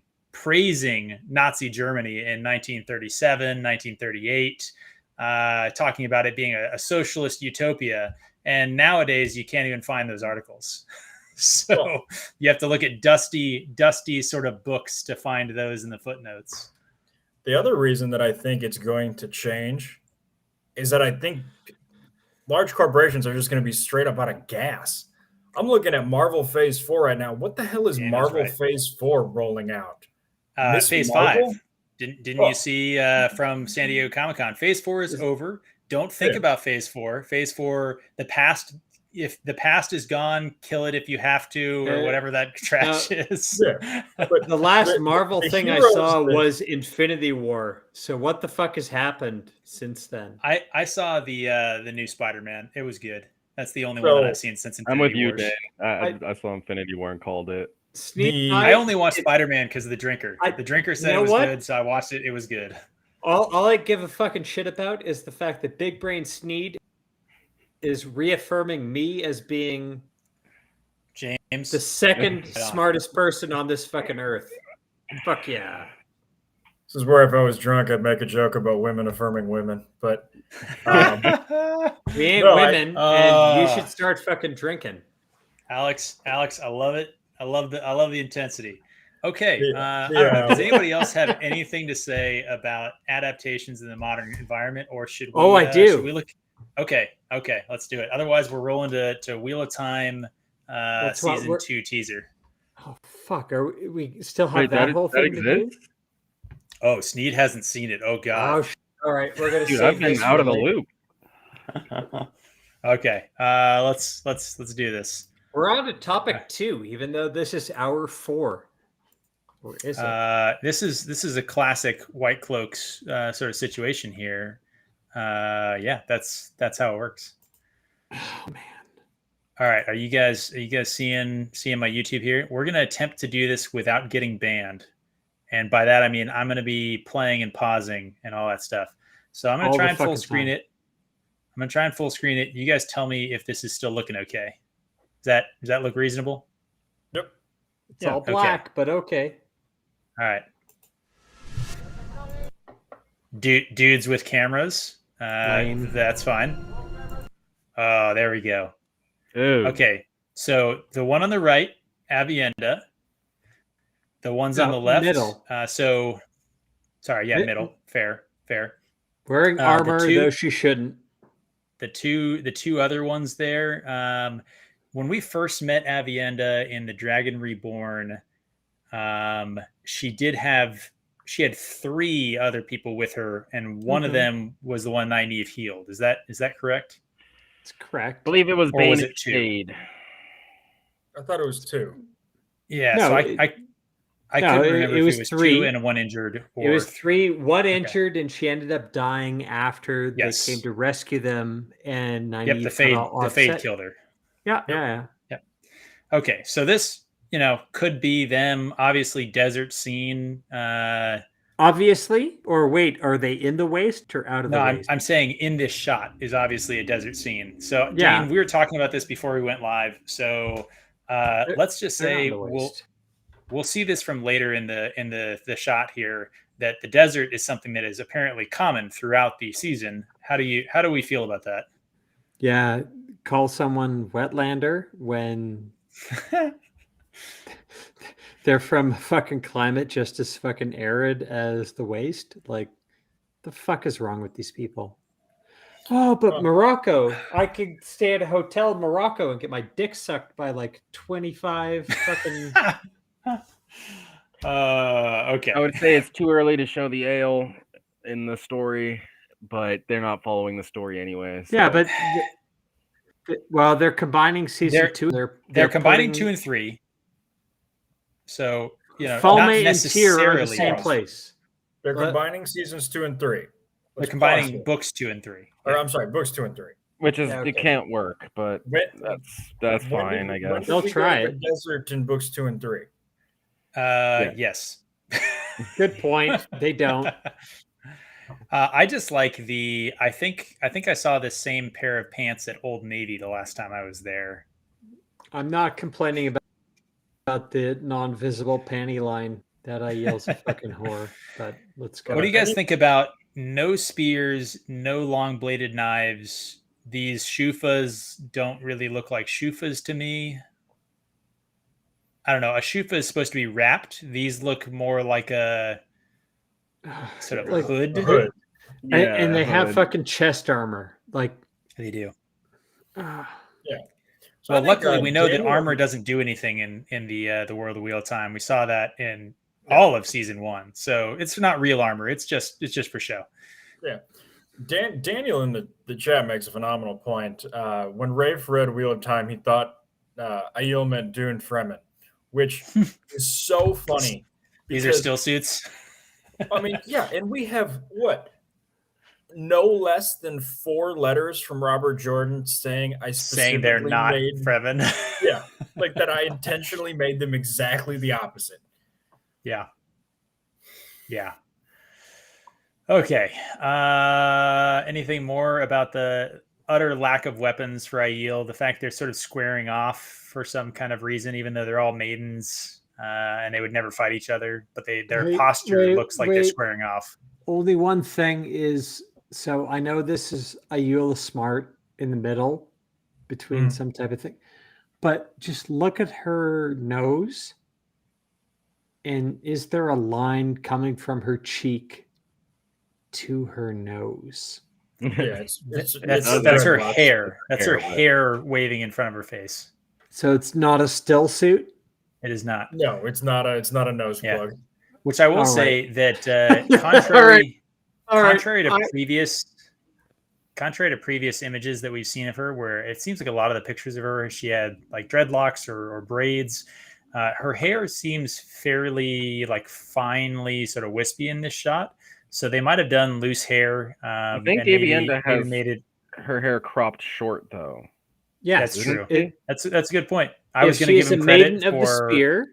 Then she has her hair cropped short, and it's at the nape of her neck. I will give them credit though that this is actually in the spirit of the Wheel of Time, because this is just like a Daryl K. Sweet cover, where it's a completely incomprehensible scene with characters that don't look anything like the actual people. Fantastic. This is why we keep Sneed around. I was going to give him credit for the hair, and he comes galloping in to save me and fixes the horse problems. All right. Now, I guess about the only thing that I might say is if they were to have given Avienda the side shave, long in the back haircut, people would have don't you worry. Keep that in the back of your mind. Keep that in the back of your mind, and let's keep playing. There's a shot for you later. Yeah. Okay. Lan and Moraine walking. I mean, honestly, other than the fact that this is the first shot, I think that Lan looks taller than Moraine that we've seen in any of the shows so far. So I guess it's only because she's standing farther away. Honestly, I just want to point this out. Other than the yellow that was burned at the stake, which one of our commenters in our rewatch pointed this out, that season 1, the only Aes Sedai wearing a dress was burned at the stake. Moraine is wearing a dress. Thank you, Raginor. Robert Jordan was very clear. Aes Sedai do not wear robes. They do not wear whatever. They wear dresses. He was super clear about that in lots of different correspondence. Call it sexist if you want to. It's his world. Fucking times, but it's his world anyway. Do we think this is them surveying the damage at Falma, or do we think this from the wave, or do we think this is a flashback? Because her hair seems lighter here. So I think that this is it's a teaser, not really a trailer, and I think that they have deviated so far from the source. Like I have no thoughts. Like this could be anywhere. Fair.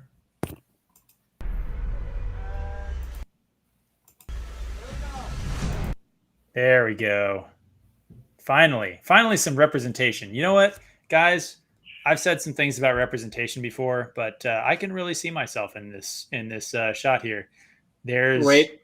Are you a white 1, cloak 2, on a 3, horse? 4, Are 5 you a horses. horse? There's 5 horses here, which previously, actually, shit. There's only one white horse. Damn it! It's the same 5 horses. Shit. Oh, Why are there white cloaks in the desert? It's the same It's fucking Falma. 5 horses. Yeah. Why is They Falma turned in the way? Falma into a. Why is there a random trebuchet sitting there? What is that? Because it's Salty Falma. Texas C pointed out that it might be an oil derrick. The real dark one is climate change. No. There we go. They I saw turned that. I was Falma. trying to figure They out if it turned was Toman a Head boom. into a desert, Yeah. and that's where all this comes from. Oh man. Okay, going into a dust cloud. I think the popular theory here, and I would agree with this, is probably the charge of the White Cloaks at Falma, or You mean Falma. wait? All 5 of them? Yeah, Yeah, they're going to be CGI'd in. They're going to be CGI'd in, Oh, that's a good point. and this is what we're going to get. So the smoke / fog, the blowing of the horn. That's, I mean, if the blowing of the horn happens, this has got to be the shot, right? My money on this is the White Cloaks riding into Falma. We're gonna get the White Cloak fighting the heroes of the Horn later. Yeah, the Legion shall advance at a walk. That's the thing too, is the White that. Cloaks fight with the heroes of the Horn Against this enchant. Yes, 100%. The White Cloaks. I think the White Cloaks get basically wiped out by the Ciantian. But it is it's like it's a 3-way fight. Yeah. I think the White Cloaks and the heroes they're not really in the same part of the battlefield. The White Cloaks are charging in the plain around the town and getting straight up crushed. And then the heroes are ripping up the harbor and the town and all that is my recollection. I can grab the book back there. People in the comments, correct me if I'm wrong. I think Allison has it right. I think the White Cloaks got caught in the middle of the heroes and the Horn and the Sean got.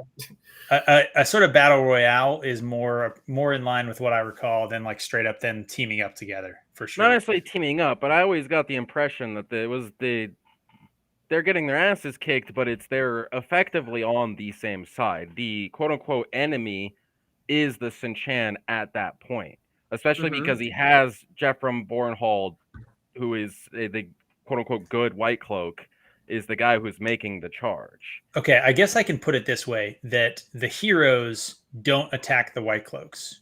Yeah, I think that is clear. I don't think that the heroes and the White Cloaks are ever shown to be like essentially side by side fighting together. I think the Ciantian are being attacked on 2 fronts, maybe a little bit of mixing, but I think that's anyway. Yeah, it's kind of hey, Alex, you made a point about how they make this this smoke sort of stuff for Hollywood. What's the methodology here? Smoke machine to make smoke and big flame to blow it in a direction. Maybe it wasn't you. I feel like somebody was saying something about baby powder or baby formula. Milk powder? I think that was me being like, hey, you feel like growing strong? Is that actually a thing? Is it literally like baby formula powder? I'm just making shit up, dude. Like, there's 90% of what I claim to know is bullshit. So a lot of times they'll do something like if they're still using like charges to actually blow stuff up, they will have like fine particulates. It's almost like the shrapnel on a mine, just to get more dust in the air. Yeah. But I don't think this is that here. That's more for like the episode 4 fight that we watched. All right. I'm just gonna make my joke anyway, and if this is wrong, Go for it. screw it. It's a great joke. We know the volume of smoke that is required to be blown up and out and around Rafe Judkins' ass. And we know that there was a baby formula shortage during the time that this was filmed. Coincidence? I think No. not. Rafe Judkins is responsible for baby starvation. I'm sticking with it. Completely here. defensible. So this Why does thing this we've look like agreed. shit? It is. It's CGI. It's shitty CGI. Like, What is this? This looks like Mist from like Like, this- 2001. this looks worse than the Wheel of Time video game. Like, yeah, No, Mist, like, it is from Mist, but the other thing is that this is man, this probably looks in awful. it's in Radnor's fucking basement now, and he's got Maxim fucking tied up to those loops. It's not It looks- real. It's not real. fair. Like, it's Yeah. this is awful. What Like- even is this supposed to be? Is this like a gateway? What is this? So, my let theory me explain. is Okay, that this is the beating wheel. this is the I mean, beating wheel. That's what the hand that- things are for. Perrin rescues Avienda from this. So I actually No disagree way. with that. There's Yeah, a shot we'll fucking see wait. later. Aaron, Avienda is the one There's a who's shot we'll see captured. later. There's a shot we'll see later, and I hate to do this because he's a chill whatever. I think Nablus had this right in a later shot where he points out the cage that he think is Avienda / formerly Gaul rip his cage. So I'll point it out to you and see if you still think that this is going to be used for Avienda. But I legit don't think this is anything. I wouldn't Yeah, be surprised if that's not in the show. I agree. Looking at how bad the CGI is, I think it's not in the show. Is that Okay. Rourke? This Huh? No. Oh It's a no, white okay, he's guy. got a he's got the I see the thing now. I just was looking at the hair, but So there's an axe, which I love that Perrin in this thing has a sword, which we'll see later. Fuck. Wait, And the White Cloak has an axe. Fuck, it's just absolutely wait, absurd. I'm trying to do my hair for Sneed. Like this is fucking Dane Bordhald, or it's He stole Perrin's axe. It makes perfect sense. The exactly. real or enemy was the Aryan patriarchy oh no, all is this along. fire? it could be Jarrett playing Beyer. fire? It could be Jacob Carradine, or it could Yeah. be me. So No, the one Sheridan thing is- I will say again, so this has been pointed out, the much better looking costume on the White Cloaks. Yeah. Apparently, there's a little sunburst down here that you can sort of see the edge of, which, like, What? good. I mean, It a has- sunburst, good. It's still not great, but this does show that, like, they do listen to the hate. Like the White Cloaks, sort of dress robes were awful, Well, they still have the one pauldron, right? which is stupid as shit. Yes. Again, Like, they're not good at their jobs, but they are maybe being forced to do slightly better by somebody else. They doubt did it. bad. We told them no. They didn't know how to do any better, so they just tried again, and we just ended up with different bad. It's like a little child who's just trying. I don't understand why my parents are mad at me. Okay, wait. If this fucking asshat ends up being Dane Bornhold, I will guaranteed fucking dye my hair that bleach blonde color for good, one 'cause of this these dude- rewatches. Because this is gonna fight Avienda later.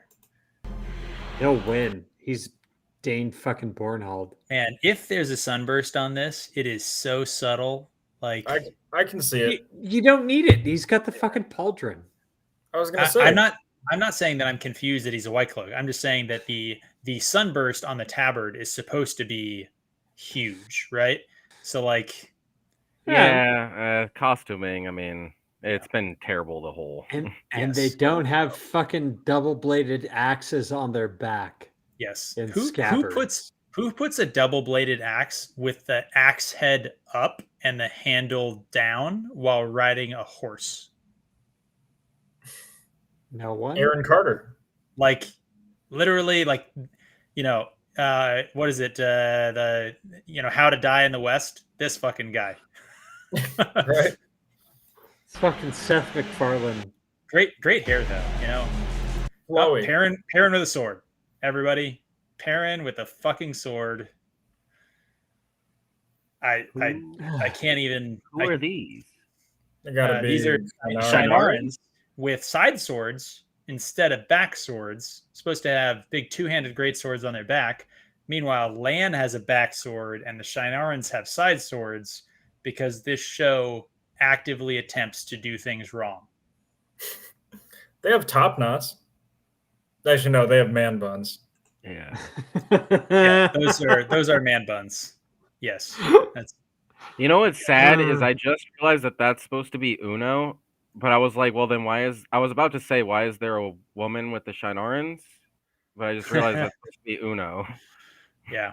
Apparently, why is he alive? I thought he fucking died at the end of season 1. Because somebody needs to use in-world swearing. Yeah, you know why, Dane? It's because shut up and consume product. Fair. Yeah.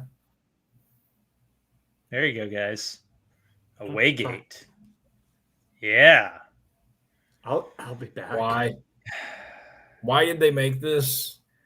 So I'm just going to bring this up. This is not the only Waygate that we see. We see like at least one other Waygate, I think. And I have some serious concerns about the prominence of Waygates in the teaser trailer. Namely that I think that we can be basically 100% confident that we will not see another sequence in the ways in the show, right?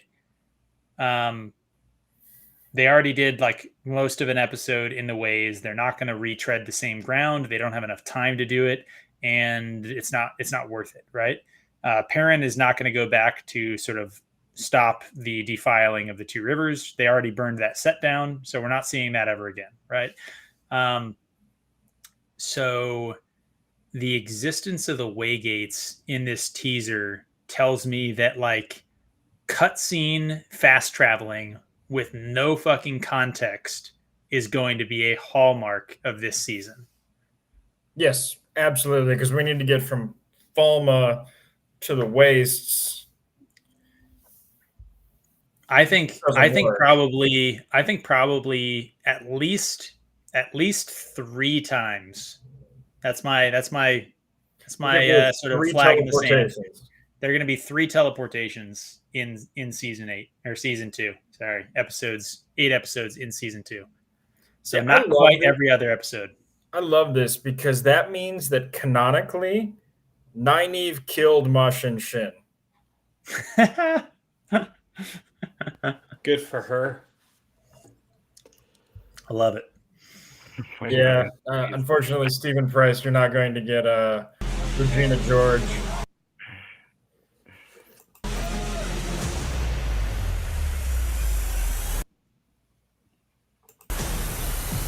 Okay. What? So if we assume that the desert is Falm, okay, you got sort of eagle banners over here. Could be right? Shan-Chan. So Shan-Chan, exactly. Vaguely sort of like honestly the most kind of elaborate and sort of detailed armor that I think we've seen on anyone, which also matches with them being possible. We have a dude with potentially a shaved head and a sword in the middle of a circle of guards. Somebody standing behind, kind of over here on the side. Turok and a Soldam. I would say Truth Speaker. I think it's probably his Truth Speaker, right? Or his voice. Sorry, voice. You don't think they combine the two? With a Soldam? In fairness to Pips, it would be like the show to add like a Turok Truth Speaker. But yeah, the Truth Speaker is Tuon's. It would just be a voice, right? I don't think they're going to get into having a Truth Speaker. I don't think that they're going to go into like any of the details. I just think you're going to see this dude is not going to talk and somebody's going to talk for him. I think that's all you're going to see. There's not going to be any explanation of it, but I think they'll do that. Especially if that's a woman. So I agree. Yeah. And it does kind of look like a woman. Yep. I think that Trish looks like is a dress. 100% right here. I think this is Fane Oh yeah. talking to the Shanshan. So Fane up at the top, and then Turok in his voice. Yep.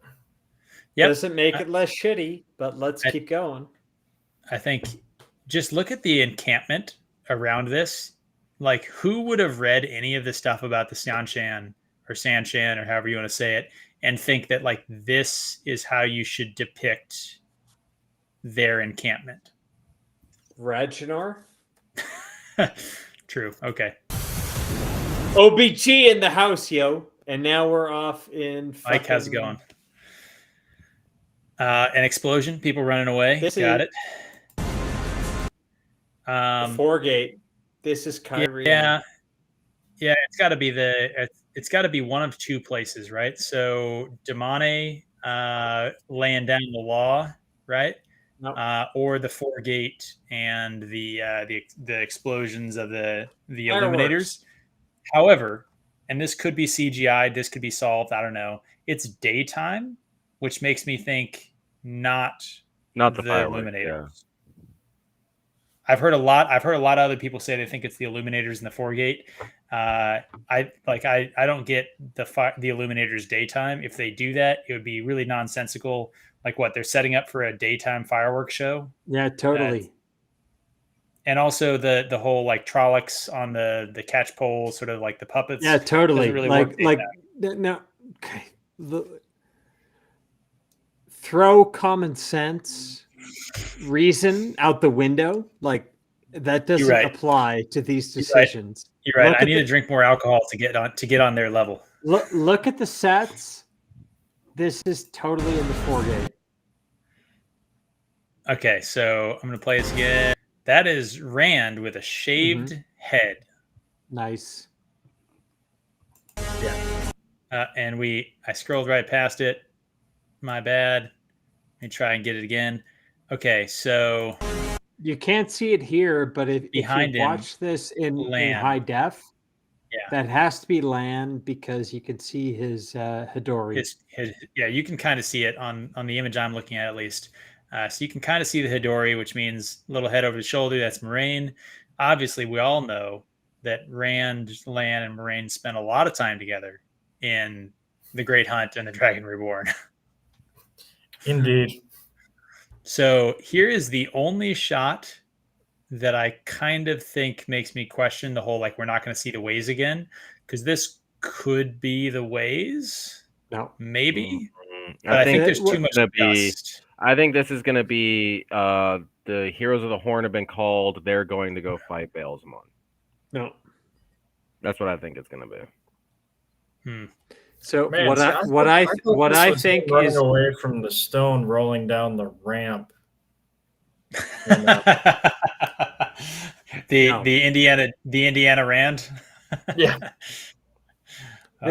What they're doing, so they're going to send Perrin with the hunters for the horn to chase that fucking down. So Perrin is going with Uno and Ingtar and all the rest. Chase that. Matt is already in Tarvalon, and he's going to get gay with Transgalad and fucking Fist or whatever. But Rand, this is where they're going to make up the Moraine and Lan whole storyline. Rand is going to be down in Kyrian, and he's going to end up in Falme at the end. So Rand, Moraine, Lan, that's going to kind of get thrown together. He's going to be in the Foregate, and that's what we saw there. All right, like, so that's the Foregate. It's firing up, and it could be. That's what they're doing. And I don't know how they're going to get from Falme, from Kyrian to Falme or Falmtyr, because it's the same fucking. That's what's going to happen. Okay, so go ahead, Pips. I was going to say that we've seen it in season 1. People's costumes never changed, literally wearing the same clothes the entire damn time. So one of two things is true: either they listen to the reaction of the terrible costuming and everything in the show, or there's a shot.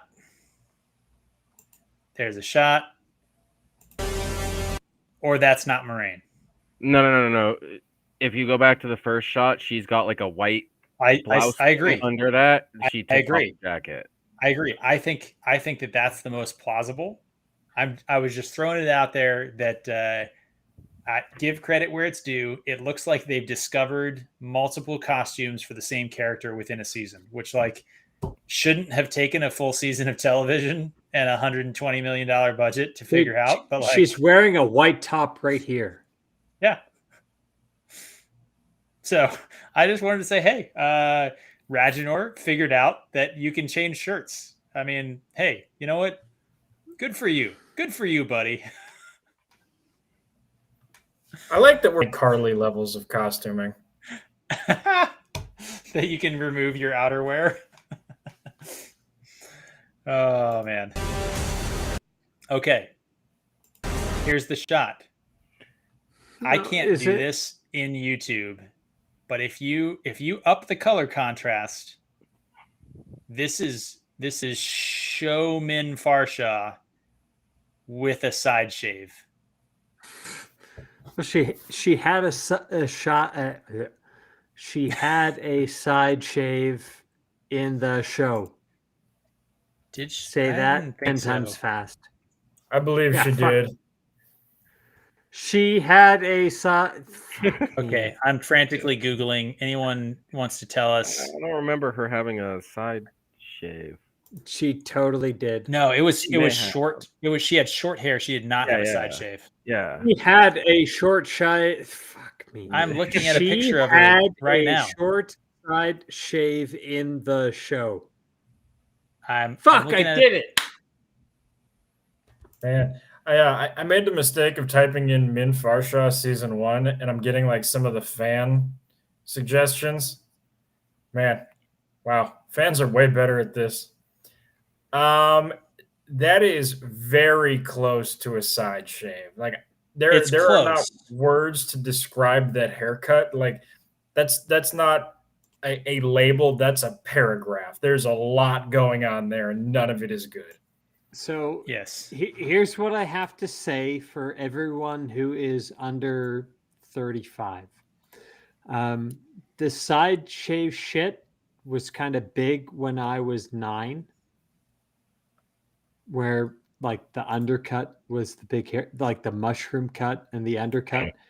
It wasn't really cool. That like if you were 12 or older, it wasn't cool.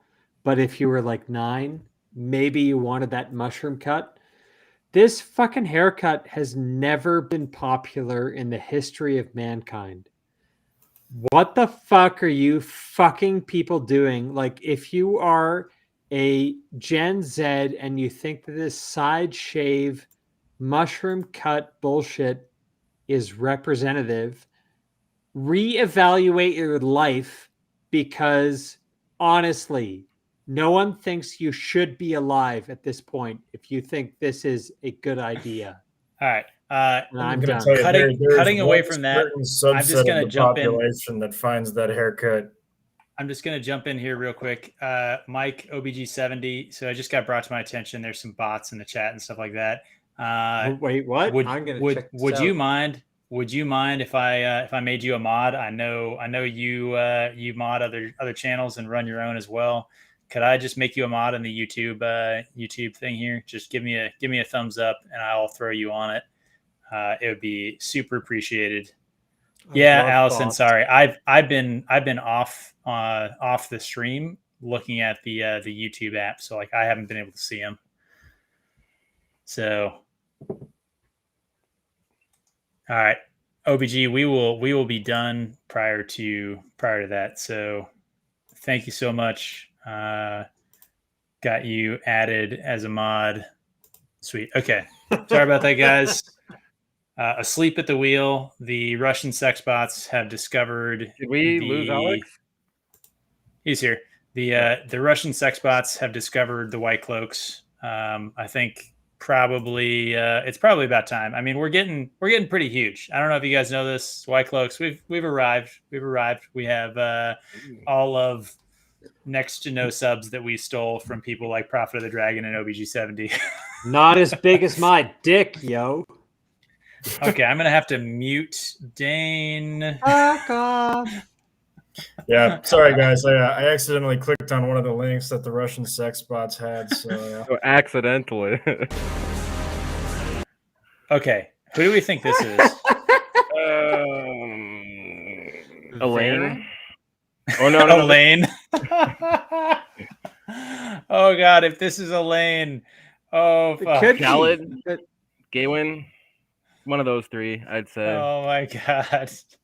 man, I was seeing people guessing Tom Maryland. Oh, Honestly, this would have been a better Tom Maryland. Oh man. So you guys no thoughts on? I feel like, okay, what do we think from the clothes? Do we think this is a guy or a girl?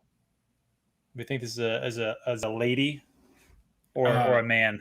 Pips, I'm gonna need you to realize what show we're talking about here and realize that there are not two options to that question. True. Okay. The shoulders kind of are making me think it's a dude. Yeah, I think it's somebody who, well, we don't know how they identify, but probably like a male, like an adult male human is probably correct. Sneed, you're aware of all this fucking shit, right? Like I hope, like you go back 8 months and everyone was kind of saying they're gonna make Galad trans. And then you find out like 5 months later, holy shit, yeah, they cast a trans actor. Dane, we're on a different topic, Dane. We're talking we're talking about the dude in a terrible wig. Yeah, this is fucking ever this since could be Galad. I haven't Galad. been following this shit at all. All right, good. My theory was they were editing at the same time and they accidentally dropped something from House of the Dragon in here and didn't realize. Yeah, that's could be possible. Yeah. well presenting. Honestly, I think this might be like just some random obscure character that, like, you know, just why would you even think that guy would make the trailer? Because I don't think it's Varen. I don't think it's Varen. So a lot of people thought Varen, and apparently Rafe in his Q&A said that nobody had guessed it properly, which, I mean, he's a lion sack of shit. So like, what does he know? But yeah. Anyway, that I wouldn't be surprised if it's like Dark Friend number 3. I was gonna say Aes Sedai flashback to Age of Legends. Yeah, what's that? Ooh, Yasuka? yeah, It's Yasuka. It's not Yasuka. The chick is not Asian. Doesn't matter. So we got Pat and Fane walking. We got a Fade walking. Why does that Fade look like Dark Helmet from fucking Spaceballs? Dude, have you seen how their fucking CGI works? Like the fucking like plastic. Yeah, but it's like hood is like huge. I know. It is. It made me think of the ring wraiths that I feel like had like extra deep hoods, and like remember this is a shot here that they're never going to show on screen because the camera you see is in front. So what they're zoomed in on here is the fucking hood. So you're not going to get this disproportionate fucking nonsense on screen. I don't know, a tower with some women on top. So that's they got green screen stuff. They got green screen stuff over here on the left. So like this could be literally anything. Like it could be the top of the White Tower. I mean, this doesn't look nearly sort of phallic enough based on what the show has shown us of the top of the White Tower. Okay. Maybe. Also, is it just me? No, I think there's something in the back. I was like, that'd be hilarious if there's no stairs up to the top of this. I could see that being a tower in which for the Battle of Falma. Yeah. Yeah, some of these here, these women up here look like they could potentially be paired Suldam and Damane. You have kind of two on the left, two on the right. So that's not necessarily, yeah, I can see that. Okay. The dude in the background over here, I guess, can you guys see my mouse? Yep, Yeah. we can see it. Okay. The dude back here, I only know one guy of approximately average height with a massive Pomeranian perched on his head. So, like, that's clearly Perrin. Nice. Fuck. Look how ridiculously huge his head looks. The stupid hair. God, it's so bad. Oh, man. This is White Cloaks and presumably Sanshan fighting in the streets of Falm. Yeah. Yeah. It appears that maybe there could be Heroes of the Horn there as well. Ooh, who are you looking at? You got to play it forward. They ain't showing up for this. So here's a white cloak with an axe, another white cloak with an axe. So that's two white cloaks with double axes. No, it's got to be me. The one in the back looks like Joffrey Bornhold swinging an axe. Just yes, he is in that. It's my dad. Apparently, this one in the middle is theorized to be the actor that they like just recently announced, which is weird because the prevailing theory is that it's either Gawain or Galad, which would be weird if Galad the White Cloak is here in Falm. But would it be though? Pips, why? Yeah, I was gonna say, Pips, why would that be weird? Fair. They'll introduce him in like episode 1 and make him Lord Captain of the White Cloaks by episode 8. So where's the hero of the horn that you're looking at? It's further I can't look away from like this is a black-faced sheep. Like I grew up on a farm and like this is a sheep's face. Like you see kind of the two ears and then just the white kind of around it. Loyal is a fucking sheep. This is ridiculous. Oh man. Here we go, guys. Here we go. Accepted, or is Now- as a novice? Now we're getting to the good stuff. This is where it's time. This is it. This is what we're all about. Oh, I actually give him credit. I figured Egwene was going to be the first, third, fifth, and ninth shot of this trailer. So I give him. He's clearly being restrained in some way. I don't think so. I think it's a bait and switch. The whole show has been a bait and switch. Well, Not wrong. here's the big question: how much have we seen of Nynaeve? None. We've seen no Nynaeve. We've seen no Perrin. We've seen no Matt. We've seen Perrin with a sword. We've seen Perrin, and Matt is here about to get fucking DP'd by Gawain and Galad. Okay, so over here on the right, do you guys think that's Ivan? Yeah. So this I could be. I think that's a guy holding a piece of equipment. I don't think he's an actor. That's fair play. Ivan. Fair play. Fair play. It could be, yeah. I will say, so him with a quarterstaff, the two of them with a quarterstaff would really undermine the story. But what I want to point out is, how do you guys like the Hall of the Tower? Is it looking good for you? Is this? Wait, this is the hall. Why are they fighting in the hall? They're not. The scene looks identical. The background, the circular background looks exactly. Yeah. It's a sand. They filled the Hall of the Tower with sand. They doubled up the pillars. Fuck. To be fair, though, like, come on, guys. Like, when they showed the White Tower, it was a fucking penis with two balls. I was going to say, to be fair, actually, how do you guys feel like dueling in Shadur Lagoth? Is that, how do you guys feel about that? Yeah, okay. Because it's the same set from that, too. Yeah, okay. What? They had the dick, the two balls. One of the balls they showed in the previous season, and that was the Hall of the Tower. And now they're showing the fucking left nut, and the left nut is where the warders practice.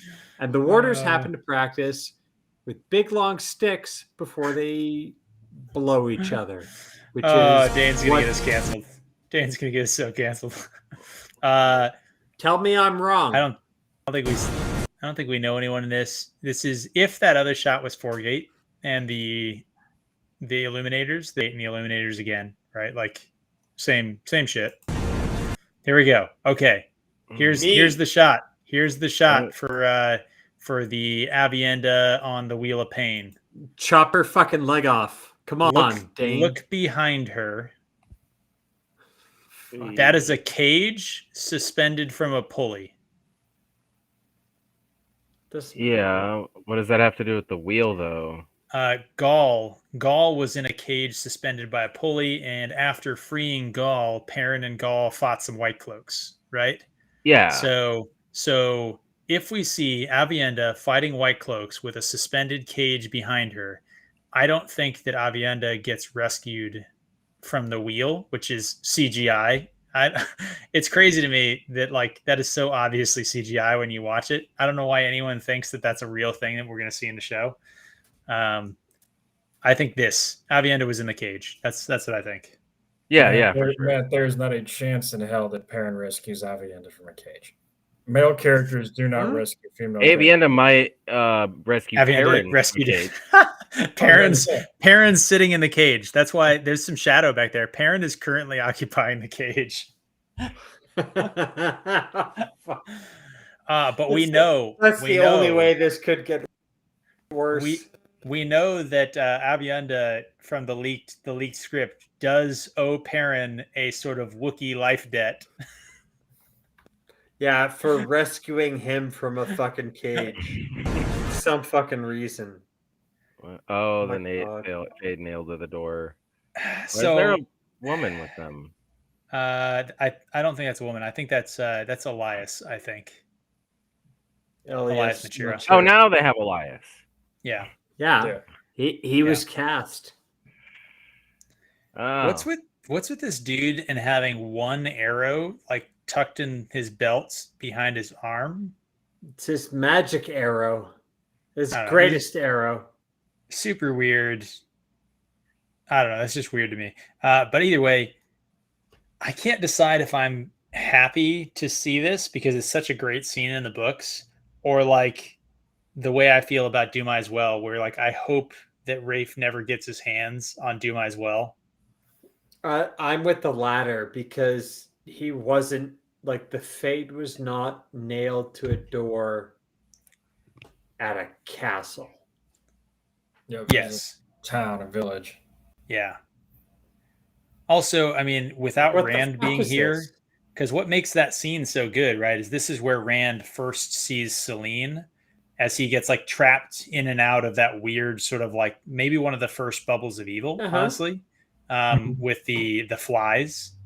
I think when you're seeing it for the first time in the books, you kind of think it's a trap in the one power, but I think it's a bubble of evil. You don't think it was a trap like Lanfear put for him? I don't think so. It seems too extreme. Like Egwene made a line about like I don't think anyone has enough control over the one power to take honey out of tea when she was talking about the World of Dreams, and I think that that scene in the Great Hunt is similar. Like that was too strange. Like showing flashbacks with like the family alive and the family dead and the flies progressing and like the temporal shifts. Like I don't think you could do that with the one power. So thoughts? Are you guys maybe interested to see what they do with this shot, or like not even a little bit? No, they're gonna fucking ruin it, whatever they do. So I think it's interesting. Perrin is there. Yep. Which I think pretty much confirms that Perrin is on his own here. Yes. Well, we know that Rand is with Moraine and Lan, which makes no sense because he left her in the blight. And she doesn't have a finding on him. So It does make sense. Well, it won't make sense in the show, but what they're gonna do is he runs away. They convince him, no, you have to go face the Dark One. They're just gonna retcon that he runs. Going to be acknowledged. He's just going to be super ineffective and terrible at running away. He's going to run away and they find him immediately. Yeah, I think that's what it'll be, so they can convince him to do the right thing. Yeah. Oh. All right. More of shaved head Rand on like a weird chair throne thing. Nice. It looks like he's sitting on the floor. It kind of does. Like it's hard to tell. Like his legs seem crossed in front of him, and there's like a pillow on his side. Like I'm not sure I buy that this is really like a throne, but I don't know. Bed. I can't get over the fucking shaved head. Like why? Like what? He has the wrong shaped face for it. Okay, well that is one thing. Like it looks silly on him is one thing. I just mean like they ran out of why with it. Yeah, I could see doing it as like a, we're training with the ale, we're getting cool military haircuts, whatever. But you got the wrong actor for it. You needed to wait. No, like fuck you guys. Like I know he's like half Polak. But for the half that's Dutch, like I think he can pull off a fucking shaved head. It kind of looks like Jane. All right, guys. Here's the shot for the fans. This is what the fans want here. What the fans want is fucking Rand al'Thor, Joshua Stradowski, shaved head. Non-shaved head doesn't fucking matter. That guy's cut like me, and they want me. They keep on telling me that he's cut. If he is actually jacked, they've hidden it better than the attractiveness of all the female actresses, as they have done with my attractiveness. Okay, I'm gonna throw this out there.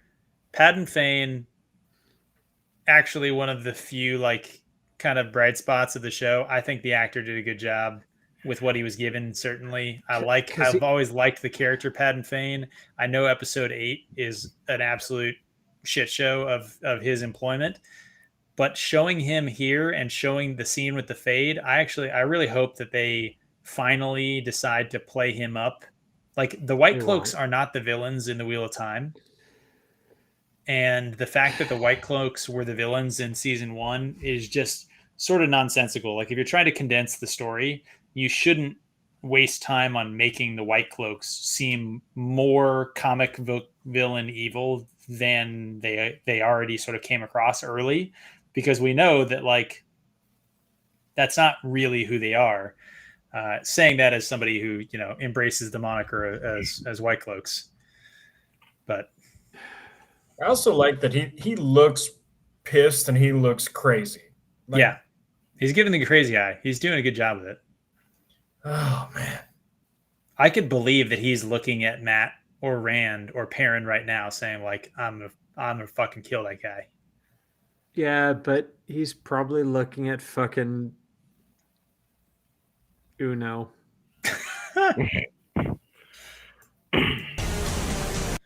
Okay, man, if I can catch that map. Oh man, it's literally blinking. It's literally blinking. It's gone. There. Perfect. Nice work, sir. What the? Oh, this is White Cloak looking at the invaders. So you see the dress robes in the background. So apparently they haven't gotten rid of those completely, or maybe it's a tablecloth. Who the hell knows? White Cloaks. Yep. I kind of applaud this. So you have like a guy in the background, and then you have 5 little horses, and we already saw it. They only have fucking 5 horses. This is fantastic. I fucking love that.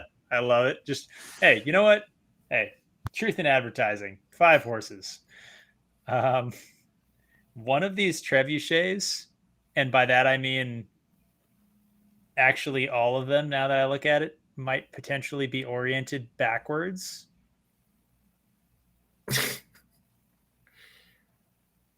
Yeah, it's Probably.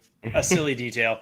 It's the White Cloaks planning their attack on foam, right? I guess you could maybe argue that this is supposed to be tier. Like this could be the fingers of the dragon, So, and like I've made this point before, but look at the fucking mountains. mhm. What way are the mountains pointing? Oh, okay. Yeah, I could see that. That's a good thing to cue in on. Yeah. So looking at this, Dane, awesome point. Even as drunk as you are, north is to the left. Which is fucking very, but North is to the this left. means So it's fallen. So it's fallen for sure. It has to be. This has to be even though this river doesn't exist around Falm, it has to be. Exactly. I think you're right. This has to be. If you look to the left, north facing, which means this is a West Coast map.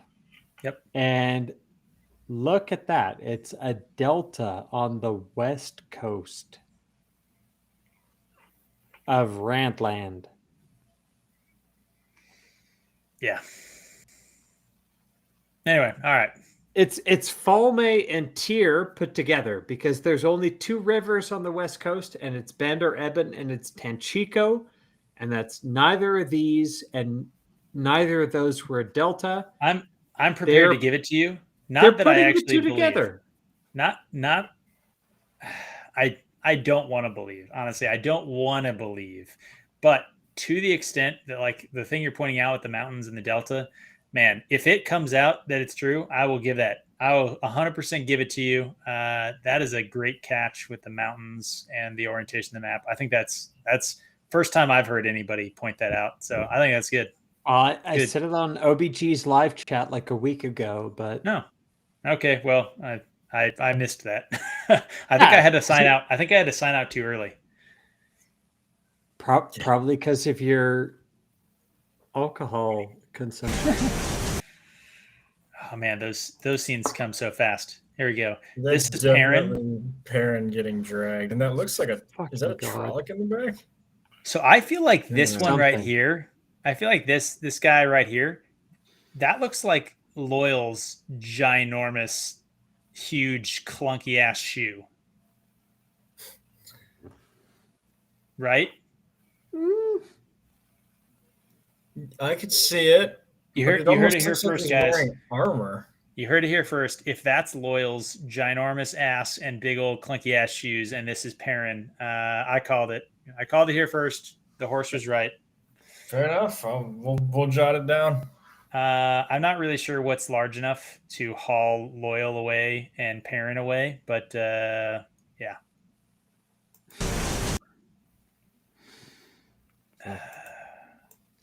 There we go, guys. Oh my god! I was gonna say this is nothing. We fucked it up. This is from Rings of Power. It's yeah, they put the wrong shot in for sure. Literally nothing in the entire series is described as looking like this. It's gonna be a Sinchan, but I don't like the only honestly the closest thing to looking this strange and foreign would be like Shara. I was gonna say Tuon. Yeah. No, but this is Sarah. Alex thinks they race swapped Tuon to a white woman. No, I don't think she's white. I think she's the racially ambiguous. Oh man. No, that's Galad. The fact that that's even a possibility makes me want to drink. This looks like maybe Lan. That could be a Hidori. I don't know. It's shaky shot. That's Shinaran's. That's Perrin behind him, though. It doesn't matter at this point. Okay, that's it. We made it through, guys. We made it through. Oh my god, whew, that was rough. Shit. I'm wondering what are they expecting to get out of this? Like, who's the audience for this? Twitter of Time is the intended audience for this. Yes. Yes. I guess. I think we talked about this before, right? Like the idea that like show trailers show you literally nothing. Like like they are intentionally hiding all of the information that they can about the show nowadays, at least, because it's just trash. Like I mean, does the Lisa is going on about Galad, I see. let the record reflect that is not confirmed. There's just quite a bit of smoke to that fire. I think that the White Cloaks called it early enough on the subreddit in our rewatch. I think that I mean we've been right too many times. We've been right too many times. Zelia McStunning and Brave is fucking playing Galad. And if anyone thinks this is a dig at us as White Cloaks, we're fucking laughing our asses off at this. Like, fucking A. Like, seriously, portray Galad as stunning and brave. We're only going to laugh harder. We have found laughter and tears. That's all I'm saying. I think it's funny that, like, we make a joke and that's where their bar is. We're like, what is the most ridiculous thing we can think of? And they're like, let's do it. We got this. Yeah, let's make Galad Zelia. Fuck off. Like Vendel makes a great point. This didn't move the needle at all.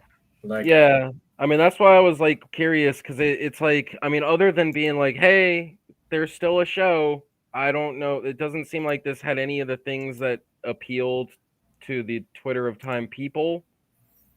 It didn't like, they didn't like have yes, Slay Queen, Egwene doing snarky things. Like, I just wonder, like, what was the Egwene was in like one shot.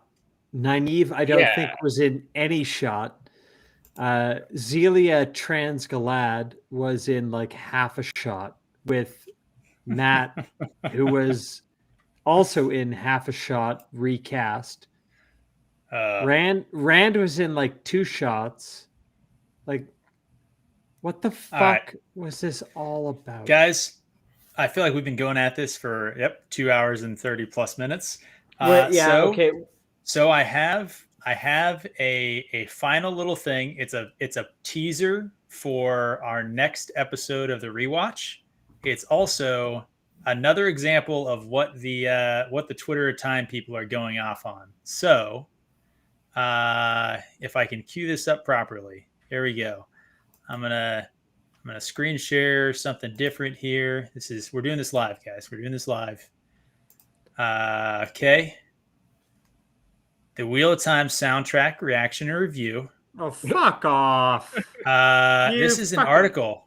This is an article, and there's more out there. Oh, there's so many more out there about how great and genre defining the Wheel of Time on Amazon, the Wheel of Prime's audio soundtrack is.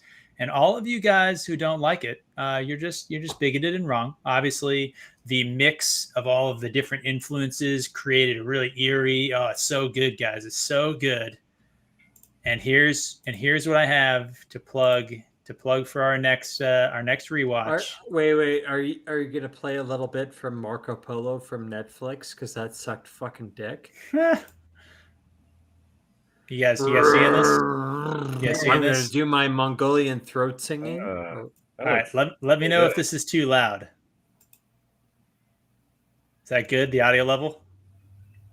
I'm not hearing anything. I can't even hear Not it. hearing it? Damn it. No you know audio. What? It's at 0, but that's probably the right level. Okay, you know what?